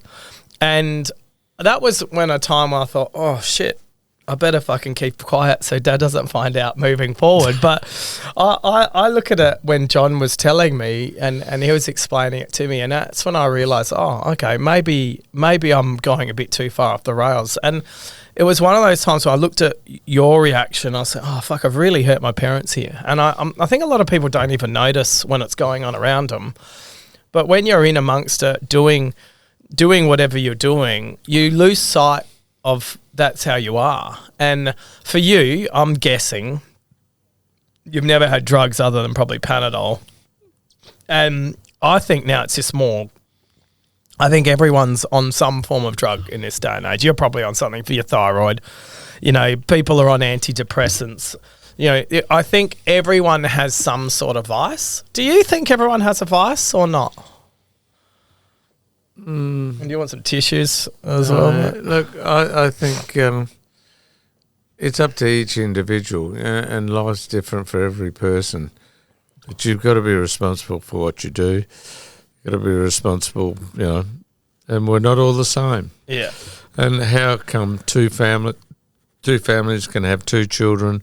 One can be absolutely a superstar, like and me. one can be off the rails. There's no logic to it, and again, you only hope that the principles that you lay in the early stages continue further down the track. As I say, even if you're on the right track, sometimes we make the wrong turn. As long as we learn, that's what it's about. Yeah, and I think it is about learning from your fucking past, isn't it? Like, you know, what's that? The form of insanity is doing something over and over again and never looking for a different result. And looking for a different result. And for me, I think when we talk about being brought up, you know, my parents separated like early 80s, and I never knew any different than being hardcore. My old man, he was just the normal dude working for me. Like I would wake up, he wouldn't be there. I'd come home, he wouldn't be there. And he was working flat out. And I don't look back at it and sit there and go, that fucking bastard. Like, at all. You probably do. No, but I don't think I did. And I look back now and I see the kids of today might look at that and go, oh, how dare they? But I look back and think, I just thought you were doing what every dad did. And that was out there, that was working, that was trying to put food on the table. And I don't look at it any different. And I say to my girls, and obviously I'm in a very fortunate position. Don't think I'm not aware, but I've worked my fucking ass off as well to get to where I have today. 30 years with Drake's this year, thank you very much. And I go to them, I say everything comes at a cost. Like what you telling me here, I tell them the same thing. And, you know, I'm out there, I'm at my girls' piano recital. Trust me, they're not musicians. Like, fuck me. No offense, Layla and Scarlett, if you're ever listening to this, but Jesus Christ. I was going to the piano recital, and Scarlett goes, oh, I forgot the, what are they, notes? What's the thing? Yeah, forgot the notes or whatever the... Sheet music. Sheet music, right? Forgot the sheet. And I'm like, yeah, oh, okay, shit. I'm thinking this is a problem. Go in there, sit down, and then some girls get on. My Scarlett gets up there and like the tiny, cute, oh, it's my little daughter. And she starts playing. I go, what a rock star. Like, I'm thinking, how good is my fucking daughter? And then this little Asian girl gets up and starts literally playing fucking Mozart. I've looked around at my mate. It was Jordan Beckley. I've looked around and said, holy fuck. And Jordan just looked at me and he said, holy shit. What the fuck? These kids were like Mozart, and that was her last piano recital. Because to me... There's always somebody smarter in the room. And the day you ever stop thinking that you're the smartest kid in the room, you're in the wrong room. And we can talk about that in business, but I look back at that and think, fuck, look what I'm watching. Like, I went to my daughter's fucking 3-legged egg and spoon race, and I said to Layla and Scarlett, I said, seriously, guys, I'm not going to come to this shit. Once you start doing real events, I'm here. I'm for you. But for me, it really is a different world. And now the father, no matter what way you look at it, is far more connected because they have to be. And I think that's something to do with that both parents actually have to work in this day and age.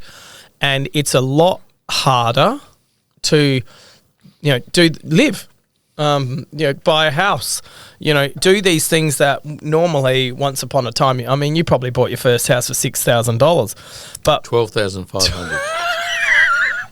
I knew it. Yeah. So that's what I'm saying. And that's what I'm... that was a nice home.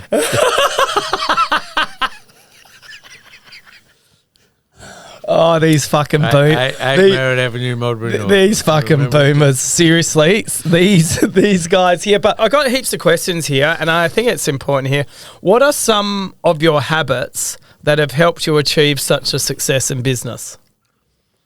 That's the low and slow, Aaron. You've got to do more than the rest to be better than the best. It's not rocket science.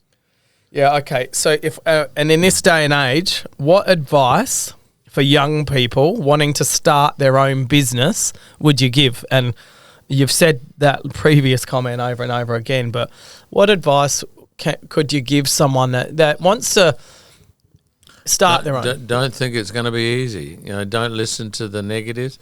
Just keep ploughing on it. You got to believe that what you're doing is right.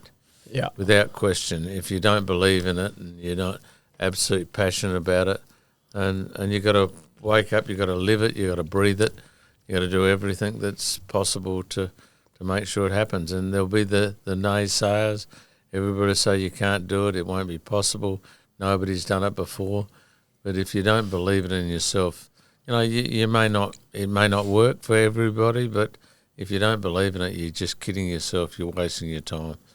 And don't be an oxygen thief. So, oh dear.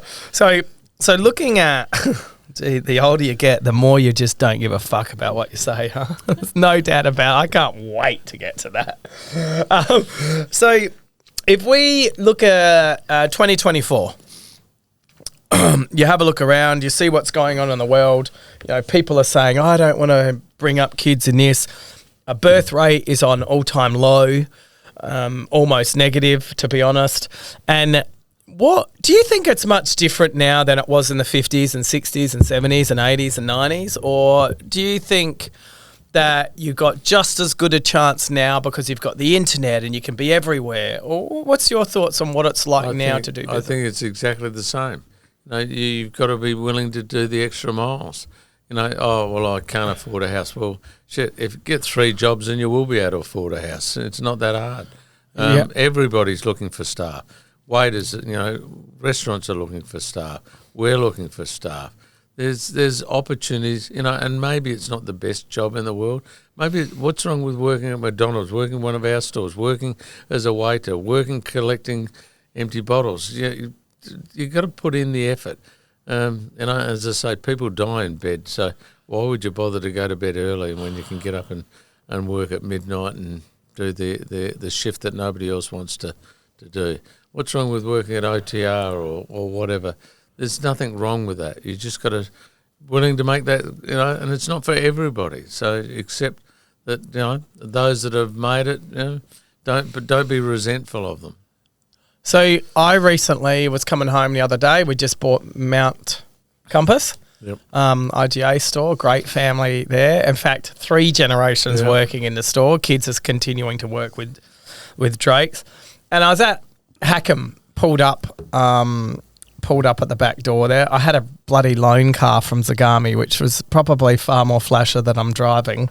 So I rock up in a bloody Bentley at the back with stickers all over it because they said, it's the only thing we've got. It's a rally. And the back door, here I am trying to hide and go into the store. The back door goes up and this young kid sees me get out. I said, mate, I don't usually drive like this. He goes, no, I follow you. I know all your cars anyway, JV. Like, so I sat and had a chat to him. His name was Ben. And I was walking around a store, night field manager, young kid. And when I mean young, he goes, I've been with Drake's for 5 years. And I looked at him and said, how fucking old are you, mate? And he was 19. So he'd been working for Drake's since he was 14 years of age. He's now a night field manager, wants to continue on his career with Drake's. And I go, what do you, and I always ask this for our younger team. I go, what are you doing are you saving money? He goes, mate, I've saved 60 grand to get a deposit on a house. And I was like, that is what we are breeding in our business. And then I had a good chat to him, head screwed on, doesn't go out partying. Then I rock up at Woodcroft.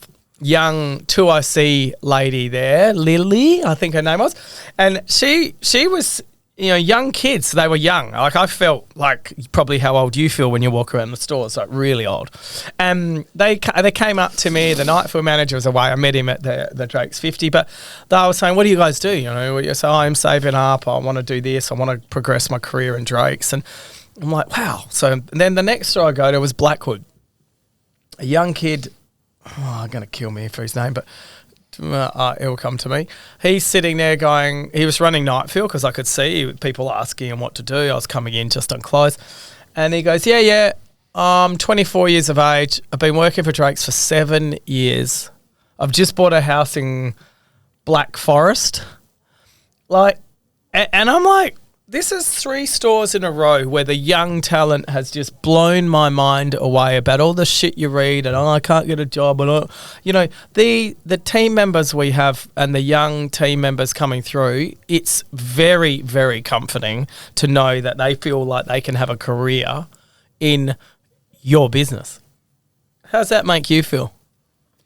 As I said, we have got so much talent in the business that will take this business. This is not just a one-store business. This will be a multi-store business in years to come. And what we've got to make sure as a family that we reward those people and want them. And I do believe that we've got the highest longevity of anybody working in the retail industry. And what we've got to do. And if you spent more time bloody walking the shop floor and picking that talent, we'd be all better off. So, that's a fucking cheap shot, mate. And you know it because I think the thing. You know what? I'm going to break you down on this because I know you're going to admit it. Is coming back to South Australia 10 years ago, we'd never spoken to our younger team members. Now, you talk about longevity. We have 19% of the Drake's workforce has been with us for 10, 20, 30, 40 or 50 years. That is a remarkable number. 64% of our team is under the age of 25. So when we look at these numbers, and I say you, had never spoken to the younger brigade and communicated with them. Now, we're on TikTok. We're on Instagram. We respond to Facebook messengers. We respond to Instagram messages. We are so well connected with our team that we have never been done before. And that is why we are acquiring amazing talent, well, Mr. my Drake. job is to make sure that I look after our boss, the customer. Yeah. And while you're looking after our people, I'm looking after our boss. And if we work together, it'll be a great success. Oh, such a slimy entrance in there, mate. I'll let you get away with that just because I feel sorry because of the age of you. But it's amazing. And the general manager often says to us, it's never one thing. But right now, if we look at how things are going, we know that the environment out there is tough. We know that the majority of our workforce is living week to week.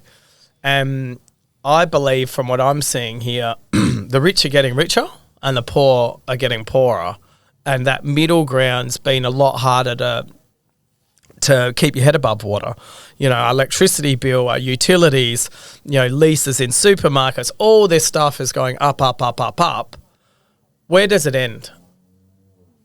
Well, I think it's just that's life, and you got to just make sure you work with it. And and control those things that you can control, and the things you can't control, don't worry about them, and let them go through to the keeper. The last thing, and I still remember one of our store managers, he got ill because he was worrying about it, and as I said to him, I don't pay you enough to worry. That's my job, and if I can't sleep at night, then I've got a problem. But you shouldn't have to worry about it. And I think that's important that we make sure that we provide a career path with everybody. Look, we take chances, but we don't take stupid. It's all calculated risks. And as I often say, you've heard me say, I never go broke walking away from a deal. You only go broke taking the wrong deal. And I think in the early days we made a couple of decisions that in hindsight were probably wrong. But now we look at it, and if the numbers don't stack up, if the detail doesn't stack up, and having the great finance people that we've got, having the numbers we've got, and people talked about when my first PC was a Burroughs B36, I think it is, took it home at night, and that was a computer, and everybody said, shit, what are computers, and now we just couldn't survive without all the data that we've got, and making sure that our people have got the information, making sure that our young people have got confidence in what we're going to do. We're not going to make stupid decisions. And I think when you look at the decisions we make as a family and as a business, we're responsible for a complete big country town. And if we make those dumb decisions and we do things that are crazy, put your head on the pillow at night and say, shit, I'm responsible for that person's mortgage, I'm responsible for that person's car payment, all those things. If I stuff it up, look at the people that I would have let down. Yeah, and I know that you actually have that mindset when you're talking about, which we talk about, the ecosystem. Now, is there, in the last 10 years, if I won't go back forever, but if we look back in the last 10 years, what do you think is the biggest decision that Drake's has made as a business? We'll start with, I think, ensuring our staff for work cover. Probably the only work cover is a huge expense, and we're probably one of the only very few of the private companies that self-insure for work cover. I believe we want to be an employer of choice. We want to do the right thing, and why should I pay for those people that don't look after their staff, don't look after their people? It shouldn't be up to my responsibility to pay for people that aren't looking after their staff and their people. So that's one good thing. I think opening our warehouse was without question another big thing. We weren't buying correctly. We had to make a decision, and at 70, when we put everything on the line and everybody said you go broke, nobody's ever done it before. It was a huge decision, but it was a calculated decision. And again, it's putting money away in the good times for the bad times, because it's like a squirrel. There'll always be a time when you need the acorns put away, and so many people in the good times just spend the money, where I think that we've always been, and probably we could have had the fancy farms and all the other bits and pieces, or the big houses and all the rest of it, but we haven't, but we squirreled it away.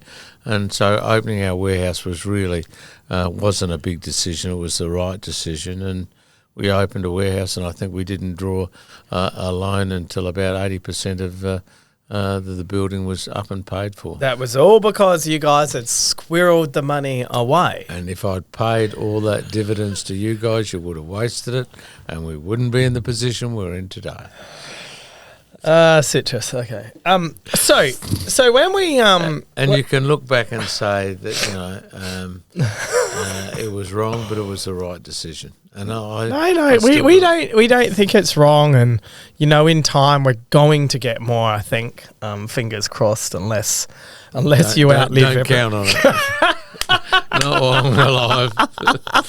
Work your ass off, and you'll be okay. That's exactly right. So, You've lost my thought on that. So the warehouse, obviously a big decision.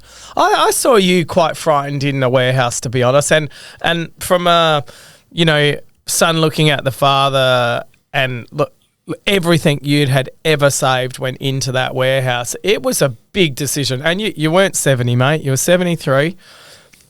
So don't try and cut years off. But I could see the fear in your eyes when things weren't going right. How dark were those days for you? Because we had at the warehouse, and Glenn, our warehouse manager, red frame, green frame. And basically, are you thinking in a green frame of mind? And it was a great way to talk about how someone's mental state had been. And I don't know, Dad, we kicked you out of that warehouse for a red frame. Do you remember any of that? Or look, sure, it doesn't matter how. If you don't have any lows, you don't have any highs. And that was one of the lows that I had. Sure, it was a risk, but it was a calculated risk. And the worst comes to the worst, I could have sold the warehouse. We bought the land at the right price. We did the building at the right price. So sure, it was risky. There was no doubt about it. Everybody said that, and things didn't go right. But you've got to believe that you can do it. And I still remember we didn't have stock on the shelves. We were out of stock and our store managers would be automatically reordered, and all of a sudden they had to do manual reorders, and customers were complaining. But every customer that left a mobile number, I rang, and I still remember Judy on our switch said, "Who do I blame?" I said, "Blame me. I made that decision. It was at the time it was the right decision. Did we stuff it up? Yes, we did, but we got through it, and only because we believed in it. And it was the right decision. And as I say, if you don't have any lows, you don't have any highs. And that's what life's all about. You're always going to go through that. It doesn't matter what it is. There will always be a winter, and there will always be a summer." So speaking of summers, Drake's has a, you think Drake's will be national one day? Probably, yeah. I have no doubt about it. This company, and I really believe that we're on the springboard of some awesome growth, and I think it's probably the most exciting time in my career. And so I'm going to cut to a question from some fans here. You've met a lot of famous people. You can't say me in this, all right? You've met a lot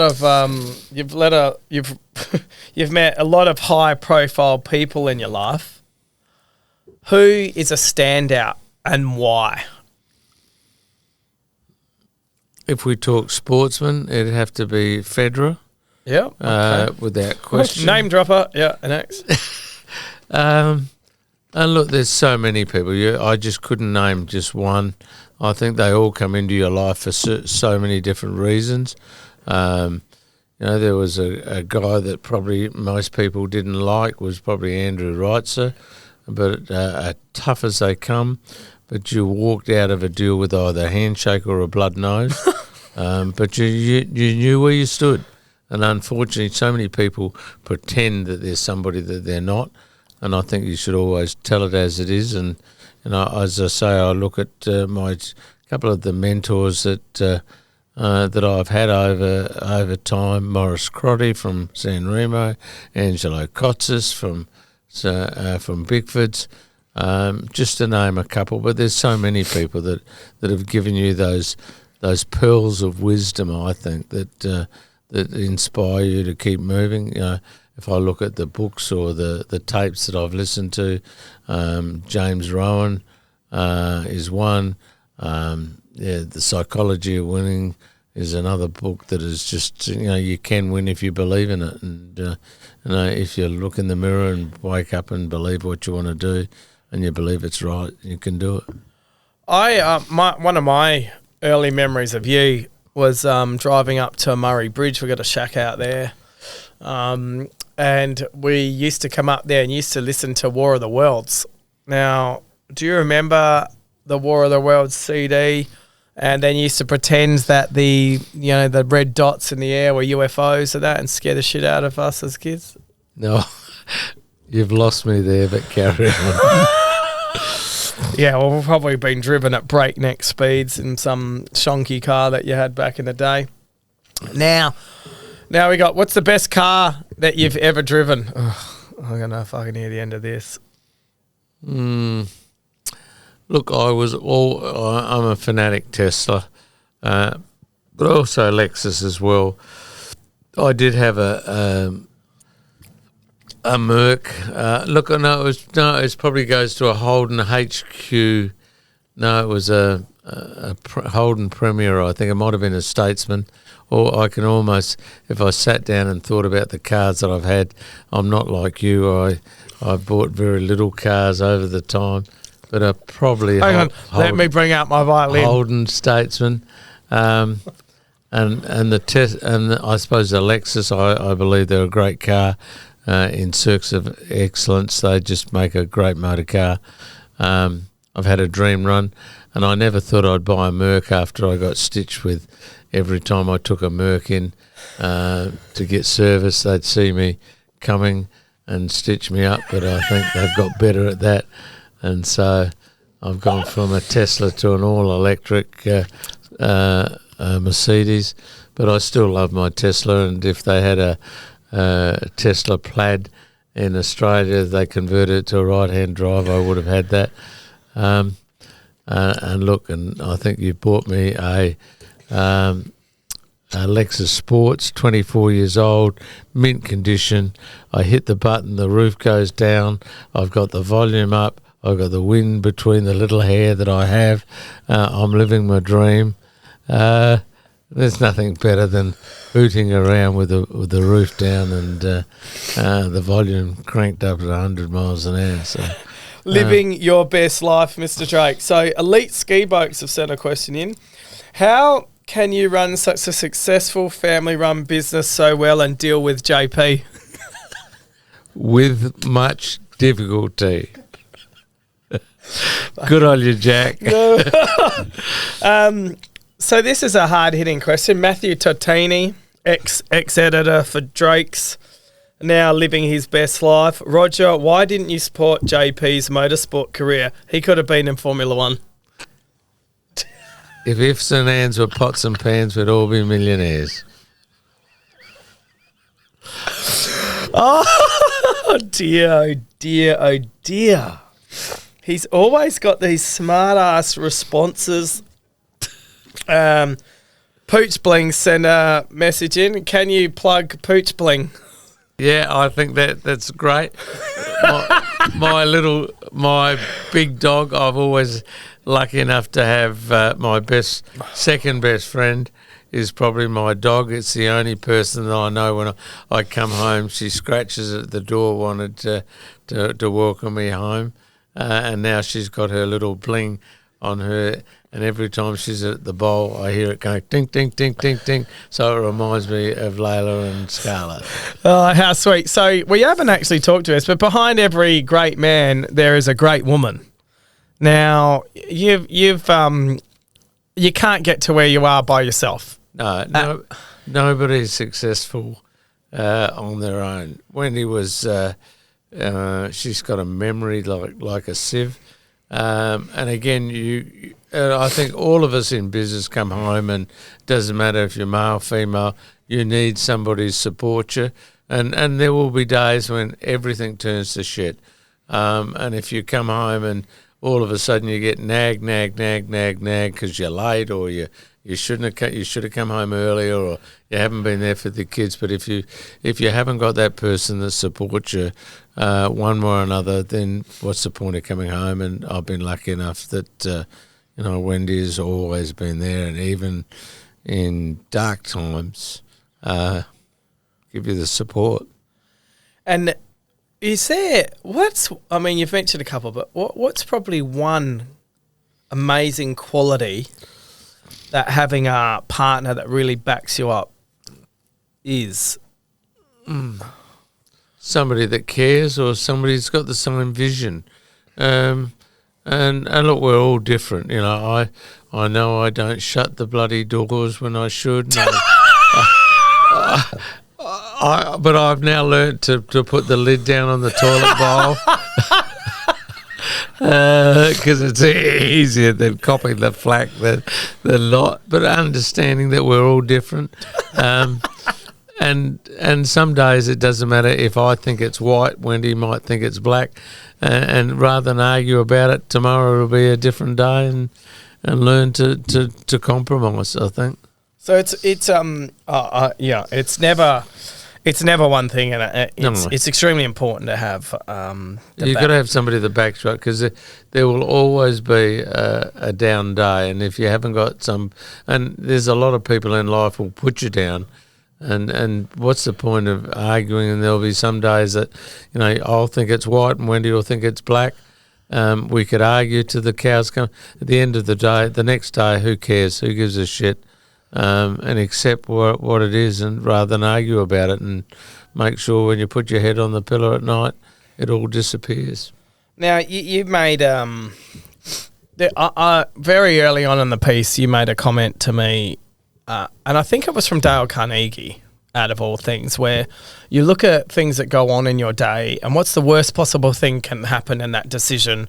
And when you look at it and you go, well, did they die, is like basically the end outcome. And when you know that it's not that bad, then you shouldn't be carrying on that stress into the next day, which, you talk about, I can put my head on the pillow and actually sleep. So when you have, I think I was very lucky from a very young age, you said to me, well, what's the worst that can happen? And when you really look at it, it's not that bad, right? I could have killed you.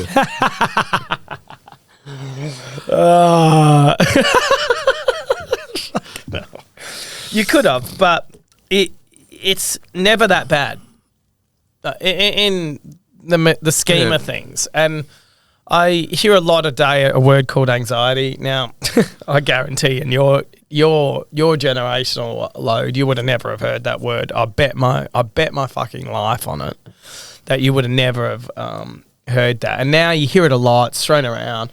Do you think people are just softer? I think they're different, and I think we've been conditioned to think that if it's, don't blame you, blame your family bringing up, I had a hard life and all that shit, but we're all responsible for our own. And look, some people handle it well, some people don't. Don't sort of look down on those people that don't handle it well. I look at it, what's the worst thing that can happen? I can die. Shit, at the end of the day, it's not that important. Just get on with it. And you've just got to make sure that you can ponder on it. You can, and I know different people handle it differently, but Dale Carnegie, I think, is probably one of the best books, How to Win Friends and Influence People. Don't complain, don't condemn or criticise. The DCC and I still remember, out of the courses I've done, I still believe that the Dale Carnegie course is probably one of the most important courses I've ever done, where you and every now and again we forget about, what do? We want to catch people doing things wrong instead of catch people doing things right. Yep. And occasionally I've got the little golden book I put in my pocket, and then all of a sudden you just only need to say, hey, that person's doing something good, rather than look at the negative. And it's easy to look at the negative, look at the positive, and I think that you've got to get your head right. And you can always look at the worst things, but what's the best thing that can happen? And I look at the daily paper, and I remember speaking to the editor of the Advertiser, and he made the comment, if it doesn't bleed, it doesn't read. And there's so much good happening in the world, and we just dwell on anything that's bloody doom and gloom. And now you've got to learn to skip that and not look at it and let it get you down, because it can get you down. Yeah, when are we going to stop hearing about fucking Palestine? That's my fucking... I'm fucking over it. Like, and the amount of billions of dollars they just want to fucking do whatever. Let them fucking go for it. And I get in trouble for saying shit like this, but it's ridiculous. Like, I put on the news just to humour myself in the morning before the kids wake up, and when they come down, I turn it off, because it's so bad, yet there's so much good happening on the planet. So when we talk about good, what makes Roger Drake happy?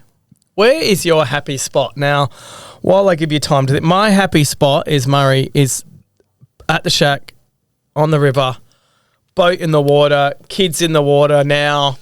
I just love that place. That makes, out of everywhere in the world that I've been, and I'm lucky enough to be plenty of places, that is my happy spot. Where is Roger Drake's happy spot? Probably Murray Bridge, followed by the boat. Again, lucky enough to do the things that I want to do. I love getting out on the water. I think water has got good karma. And then even sitting in, as I say, I only live in a courtyard home that faces the water, but just sitting there in the morning and just watching the rowers go past, I reckon that's my peaceful place. So, and I think for me, it's a lot of people don't actually find that happy spot. They're always looking for something else. It says a lot to be able to just be content and live in the moment. Do you think you're a moment person, or do you think you're a into the future kind of guy? Look, I look at Alice in Wonderland. If you don't know where you're going, any road will take you. I believe that that life is so good. We just got to make sure that we enjoy the journey. It's a marathon, not a sprint. Everybody wants to get there tomorrow. It's a long-term goal. Enjoy the moment, smell the roses as you go, and be happy with your own lot. You don't.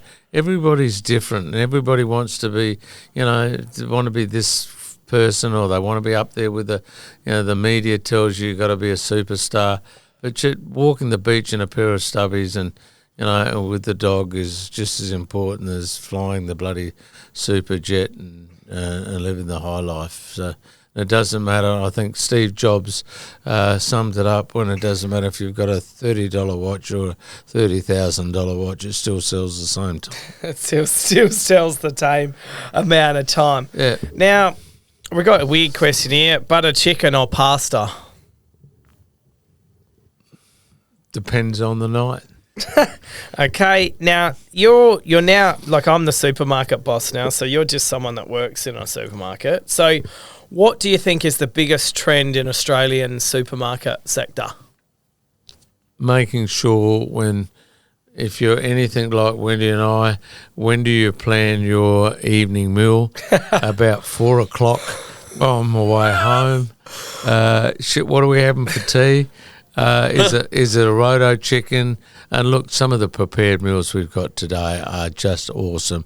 You look at Enzo's at home. You look at we're just on the verge of making sure that our stores with our little kitchens have got, you can walk in at 6 o'clock at night. You can get your butter chicken. You can get your equivalent to Kentucky Fried. And I still believe our Henny Penny is as good as Kentucky Fried. Not as oily, but just as good. And potato, I just have to make sure we've got our potato and gravy just as good as KFC. So are you we see online, we see the major chains out there stealing their customers from in-store to online. Where do you think online is going to end up in Australia in 10 years' time? Now, for Drake's, it's at less than 1%. For the chains, they're quoting 8% at this point in time. What's your thoughts on online in the next, let's just say 10 years? There is no question about it. Online costs us money. Our cheapest labour is our customer. And when we're paying $25, $26 an hour for somebody to pick an order, just common sense, use your brains. Somebody's got to pay for it eventually. And if Coles and Woolworths are switching their ordinary customers to online customers, and look, and I do think that's going to be the future, but we just got to make sure that we're up there. Will we make money out of it? The answer is at this stage, no. But eventually they've got to make money. They'll do the numbers. When we talk to Tesco, we talk to the big companies. None of them's making money. It's all about market share. But when you're shifting your existing customers for everyday walk-in customers, and people still want to smell it, they want to touch it, they want to feel, they want to smell that bread, that hot bread coming out of the oven. They want to see, they want to touch it. So I still think there's an opportunity, but you've got to have both. and I think we've got to be smart enough to make sure we've got that option when they want it in a hurry. They can pick it, grab and go. And I think grab and go will be an important part of our business in the future, and it will get better. And as frozen food becomes better and becomes more, in the early days you could freeze. They thought they could freeze crap and get away with it. Those days are gone. The quality of our frozen food is just awesome, and we've got to make sure that we've got that offer there for our consumer. So let's talk 2034. It's quite an interesting date. We're looking forward. There's going to be, let's say there's 4 retailers in the country that are successful. What would those 4 be? We'll be one of them. There's no doubt about it. Yeah, I think Coles and Woolworths are too big now to stop them. I think the government have realised they've let them have a run that they should never have had. I think there's got to be Aldi. Everybody talks about Aldi being the superstars. My concern is they're not paying the amount of tax that we're paying. If I had our head office in the Bahamas, trust me, we would be cheaper. And range costs money. There's no doubt about it. People say, "Oh, your shelves are too high," but we've got the range. You try to buy a vanilla essence in an Aldi store, you can't buy it. So you've got to sacrifice. If we cut our range back by half, we would be more cheaper. But again, you wouldn't have those options. So we've got to have a point of difference, and that's where we'll be different. We will have the range. We'll have the values, and maybe will we be the cheapest? Probably not, but we'll have the best range, and we'll give you the best service. We will. And I suppose I often say with Aldi, I cannot believe that they're saying, oh, they're best in fruit and veg. Mate, they're buying fruit and veg from somebody else. They're buying their meat from somebody else. We're sourcing it ourselves. So don't kid ourselves that they're the best. But they've conned everybody. And I suppose if I was paying the amount of tax that Aldi's paying, we'd be a lot cheaper. So I'll get that off my soapbox. Well, just in case you don't know, I mean, we pay a full 30 cents in the fucking dollar. I believe it's 31, and try 33. Yeah, and then we turn around and we're competing against other organisations that might not necessarily be paying that full amount on the sales. But we're leaving the money in Australia. And that's the difference. Audi is not here to leave their money in Australia. They're there to take their money out. And I'd love to be paying the tax. And sure, they say they pay their tax after they've made an admin charge. And if I had an admin charge that was 3 times the size of what ours is and paid the tax on that, it would be a lot cheaper. And we'd be able to probably have 20 times more stores. I mean, right. Audi got given a red carpet into South Australia. If Audi went through the same rules and regulations that everyone else did, would it be a different kettle of fish, do you think? Look, they'd probably still be opening their 50th store in 2050. Look, again, I don't want to be negative on that. They're a different model than we are. They're a very private company. But I just wished I had their tax advantages that they've got. Well, it's never too late. It won't happen. Well, I leave the money in Australia. We pay our tax in Australia. We employ Australians, and we help our farmers as well. Schools, we build roads, we build schools. We are over and over moving forward with what we're doing. So if we look at what you've mentioned, your mentors now, you look back now. I feel you're working just as much as you're not working because for you it doesn't class as working for how you set up your day. But what gets Roger Drake out of bed? To spot the talent that we've got in the organisation. We've got some brilliant young people that will take this company to heights that I've not even visualised, and seeing people with the same opportunities that I've had. And we are truly lucky enough to be seeing that come through. And we're very progressive to not let the old guard sit there and control the whole realms of what is going on. You are very, and you probably don't know it because you're a little bit older, but you probably don't see that you really let the young kids move with projects and have a go, where I'm sure there's other businesses where you just don't get that say. And I think for us as a business and the young kids coming through, you can see it. And don't stuff it up. Well, you got to learn, right? Got to learn. Yeah, as long as we're not making long as we're not making $1 billion mistakes, Masters. If you always do what you always got, you'll always get what you always got. Now, it's a bit hard to... What's your philosophy on money? Because I know you're the poorest rich person I know. But when I mean that is that you don't want, you're very simple. You've lived in the same house I've ever lived in since I was fucking born. You're going to be happy with your lot. That's it. That's it. Yeah. That's pretty well sums it up. And so many people that borrow money, they can't afford to buy things they don't want to impress people they don't like. It's pretty simple. And you've got to be happy with your lot. And I think so many people think, oh, well, I need to be, and I suppose social media, talks about the $1 million and all the fancy things. Yep. And, we're not always going to be like that. There'll be those people that gets their rocks off on that. But, as I say, so many people borrow money, they can't afford to buy things they don't want to impress people they don't like. Yeah, and I don't know what it was like back in your day, but I totally blame social media for this sort of scenario where the weak person buys something because they think they should. And I don't know. I'm forever saying it to my girls, even to my wife, like, buy things because you want them, not because someone else has them. And it seems so simple to me, but maybe because you drummed that into me and I was such a poor kid living off the streets. Now I've gone from the violin to the tissue. No. Again, there's so many, people that have got wealth and have put it back into society.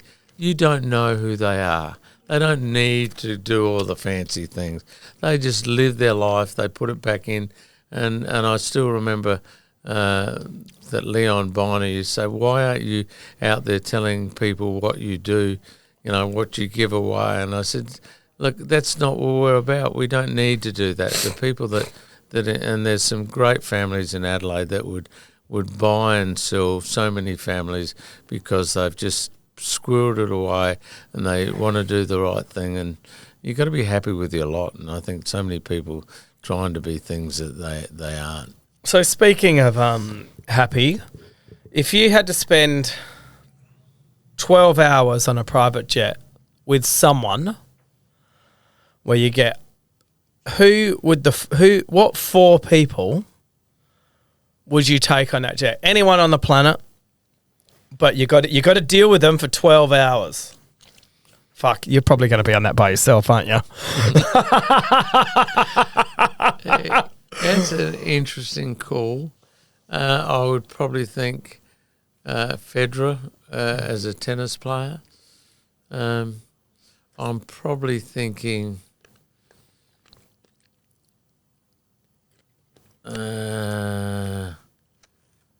it's a tough one because I don't reckon you know people. Elon Musk, just to see what his thinking was. I would probably think Burke Hathaway. Okay.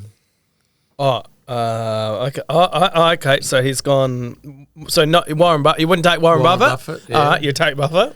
Well, Charlie's dead, so he wouldn't be much good to you. No, there. Warren Buffett. Got one more, mate. I've got one more. Probably. I'm going to say either Tiger Woods or Greg Norman. But just to see what they're thinking. I don't know if I like some of all their theories, but just like to see how they think. Yeah, that's probably my 4. Oh, I got to laugh. I mean, you are very you actually question everything. Like, oh yeah, what do they like? Well, how have they got their money? Like, I don't think you'd say that out public, but for me, I picked you know what? I would have picked all of those. I would have thought you'd whack Trump on there just for a fucking good measure to see what the fuck will go on that plane. That's a great mix because it's a solid time with them. What do you think about the US election? Probably US Obama. Okay, Obama. Yes, Obama, absolutely. I think the US election, I thought Kamala Camilla, that's it, isn't it? Harris, I thought she should have got there. I think Biden was, and don't tell me in America you've got younger, smarter people than Trump and Obama and Camilla. Yeah, just there's got to be smart people. It's not an old people's world; it's a young people's world. And are we putting people just because they've got money into those places instead of their brains and their future and where they're seeing the future? Donald Trump, I question some of his stupidity, but he obviously streetwise. He's been around New York. He's been a broker. He's been, but then again, I look at Kamala Harris and say, is she representing the people of, look, and I'm not smart enough to be able to pick that. And if I took, in Australia, I question Albanese, but I think Peter Malaskas is young, he's smart, and if he doesn't become our Prime Minister in time, I'll be amazed. Let's quickly talk about that because I'm trying to wrap things up. But, we look at South Australia, and I know you're very proud South Australian. You forced me to go work in Queensland for 10 years and I had to live in the sun and all the flash cars and all the fake money and all the stuff that happens in Queensland day in and day out, and it was hard. And then we talk about SA, coming back to South Australia, and I keep saying it, South Australia is one of the best places in the world. We can go, to a shack on the water. We can go to the beach, beautiful beaches. We have amazing wineries and food. The food game in South Australia is probably the best in the country. And we're proud South Australians. We want South Australia to perform better than ever. I look at what's going on in the whole of Australia. South Australia is by far the shining light. Now, Malinowski's coming into power, and I'm not going to say politicians do this, but it's very comforting to have someone that's pushing the South Australia bandwagon. And I know you don't agree with everything he does because neither you should, because then he'd just be like anyone else. What do you think he's made a difference to South Australia? Without question. I think he's called a couple of shots that were probably left field. And I think sometimes I think he could be in the wrong party. But he's smart, he's young, and I think I was lucky enough to be involved when he was our SDA rep, although and I still remember I walked in and he was negotiating with Bob and Leanne on a EBA, and I said, screw me now, and you'll regret it when you go into politics. And he said, I'll never be in politics. He is doomed. And if he can keep his family together, which I still think is important, he's got a young family. As long as he keeps his feet on the ground, I think that's important. And I think the pressure that a politician, they should be paid more than what they are. It's a huge responsibility. And when he gets less and say somebody else that's running a government department, that's wrong. He should be paid accordingly. He gets less than the commissioner of police. Yeah, which is wrong. That's the highest role. He should be paid accordingly. And I often say if you pay peanuts, you get monkeys. And in his case, he needs to be paid more than everybody else in the country. Great job, and I just hope he keeps his family together. But if he does, he'll be probably one of the best politicians this country's ever known. Fucking hell, if anyone's made it to this far in the podcast, that's a pretty big wrap. But when we talk about Australia, we talk about taxing. What do you think about these companies that aren't paying tax? ExxonMobil did a $78 billion revenue, zero tax. Half the mining industry is paying fuck all tax. The technology industry, the Googles, the Metas, the Amazon fuck all tax. Why? How have we got to this stage? Look, I'm not smart enough to understand the global economics, but the fact is we should have a turnover tax. It doesn't matter if it's Audi, Google, Apple, be it a lot smaller. But again, there's no point in they say we've made all this money from Australia, and then all of a sudden the money goes over and paid some tax in the lowest tax country in the world, be it the Bahamas or whatever. There should be a turnover tax that maybe is 1, 2, 3, 5%. I'm not smart enough to figure that out, but there should be a turnover tax.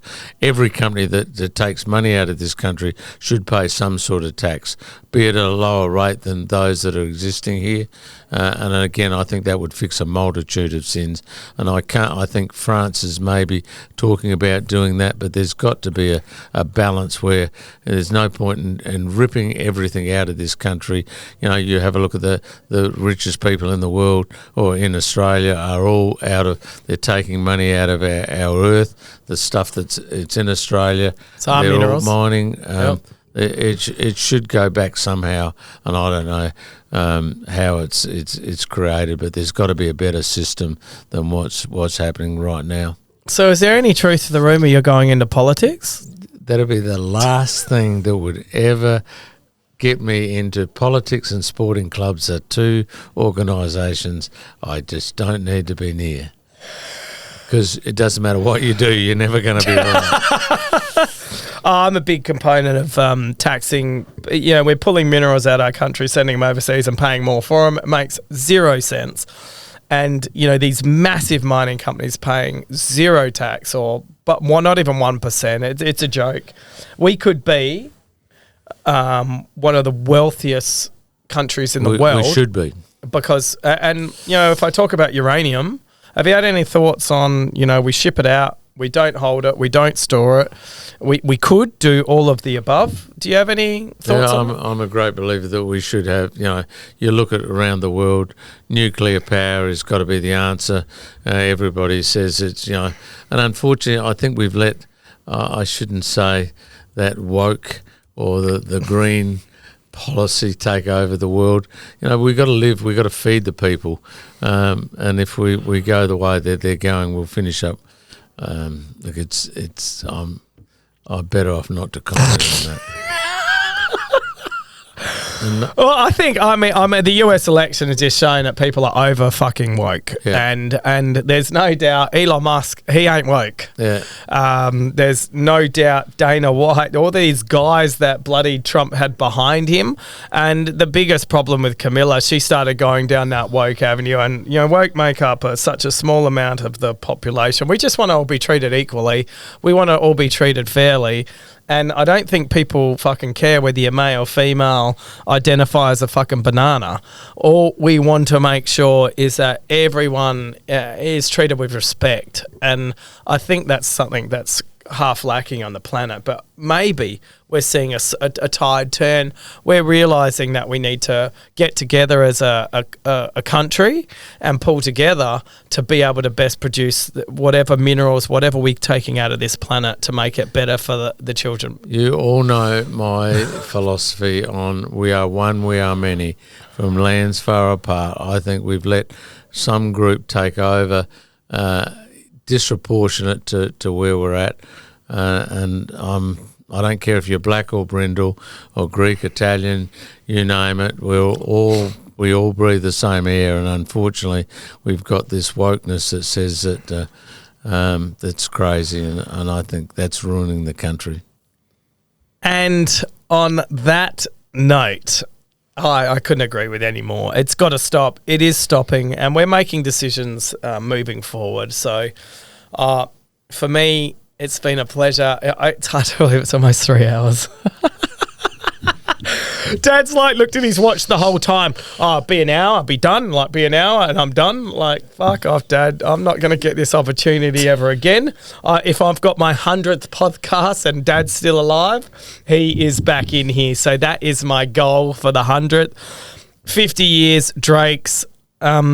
thanks for being a fantastic father to not only me, but Angelique and Susan, and giving us an opportunity in life which is more than the average. And I truly thank you for everything that you've done, not only for us, for the whole of everyone that works in Drake's. It really is an amazing success story, and you've held the torch for the Olympic Games because you're so privileged, mate. You've done things that people won't dream of, but you are the most humble person that has ever walked the planet, and I'm lucky enough to call you my dad.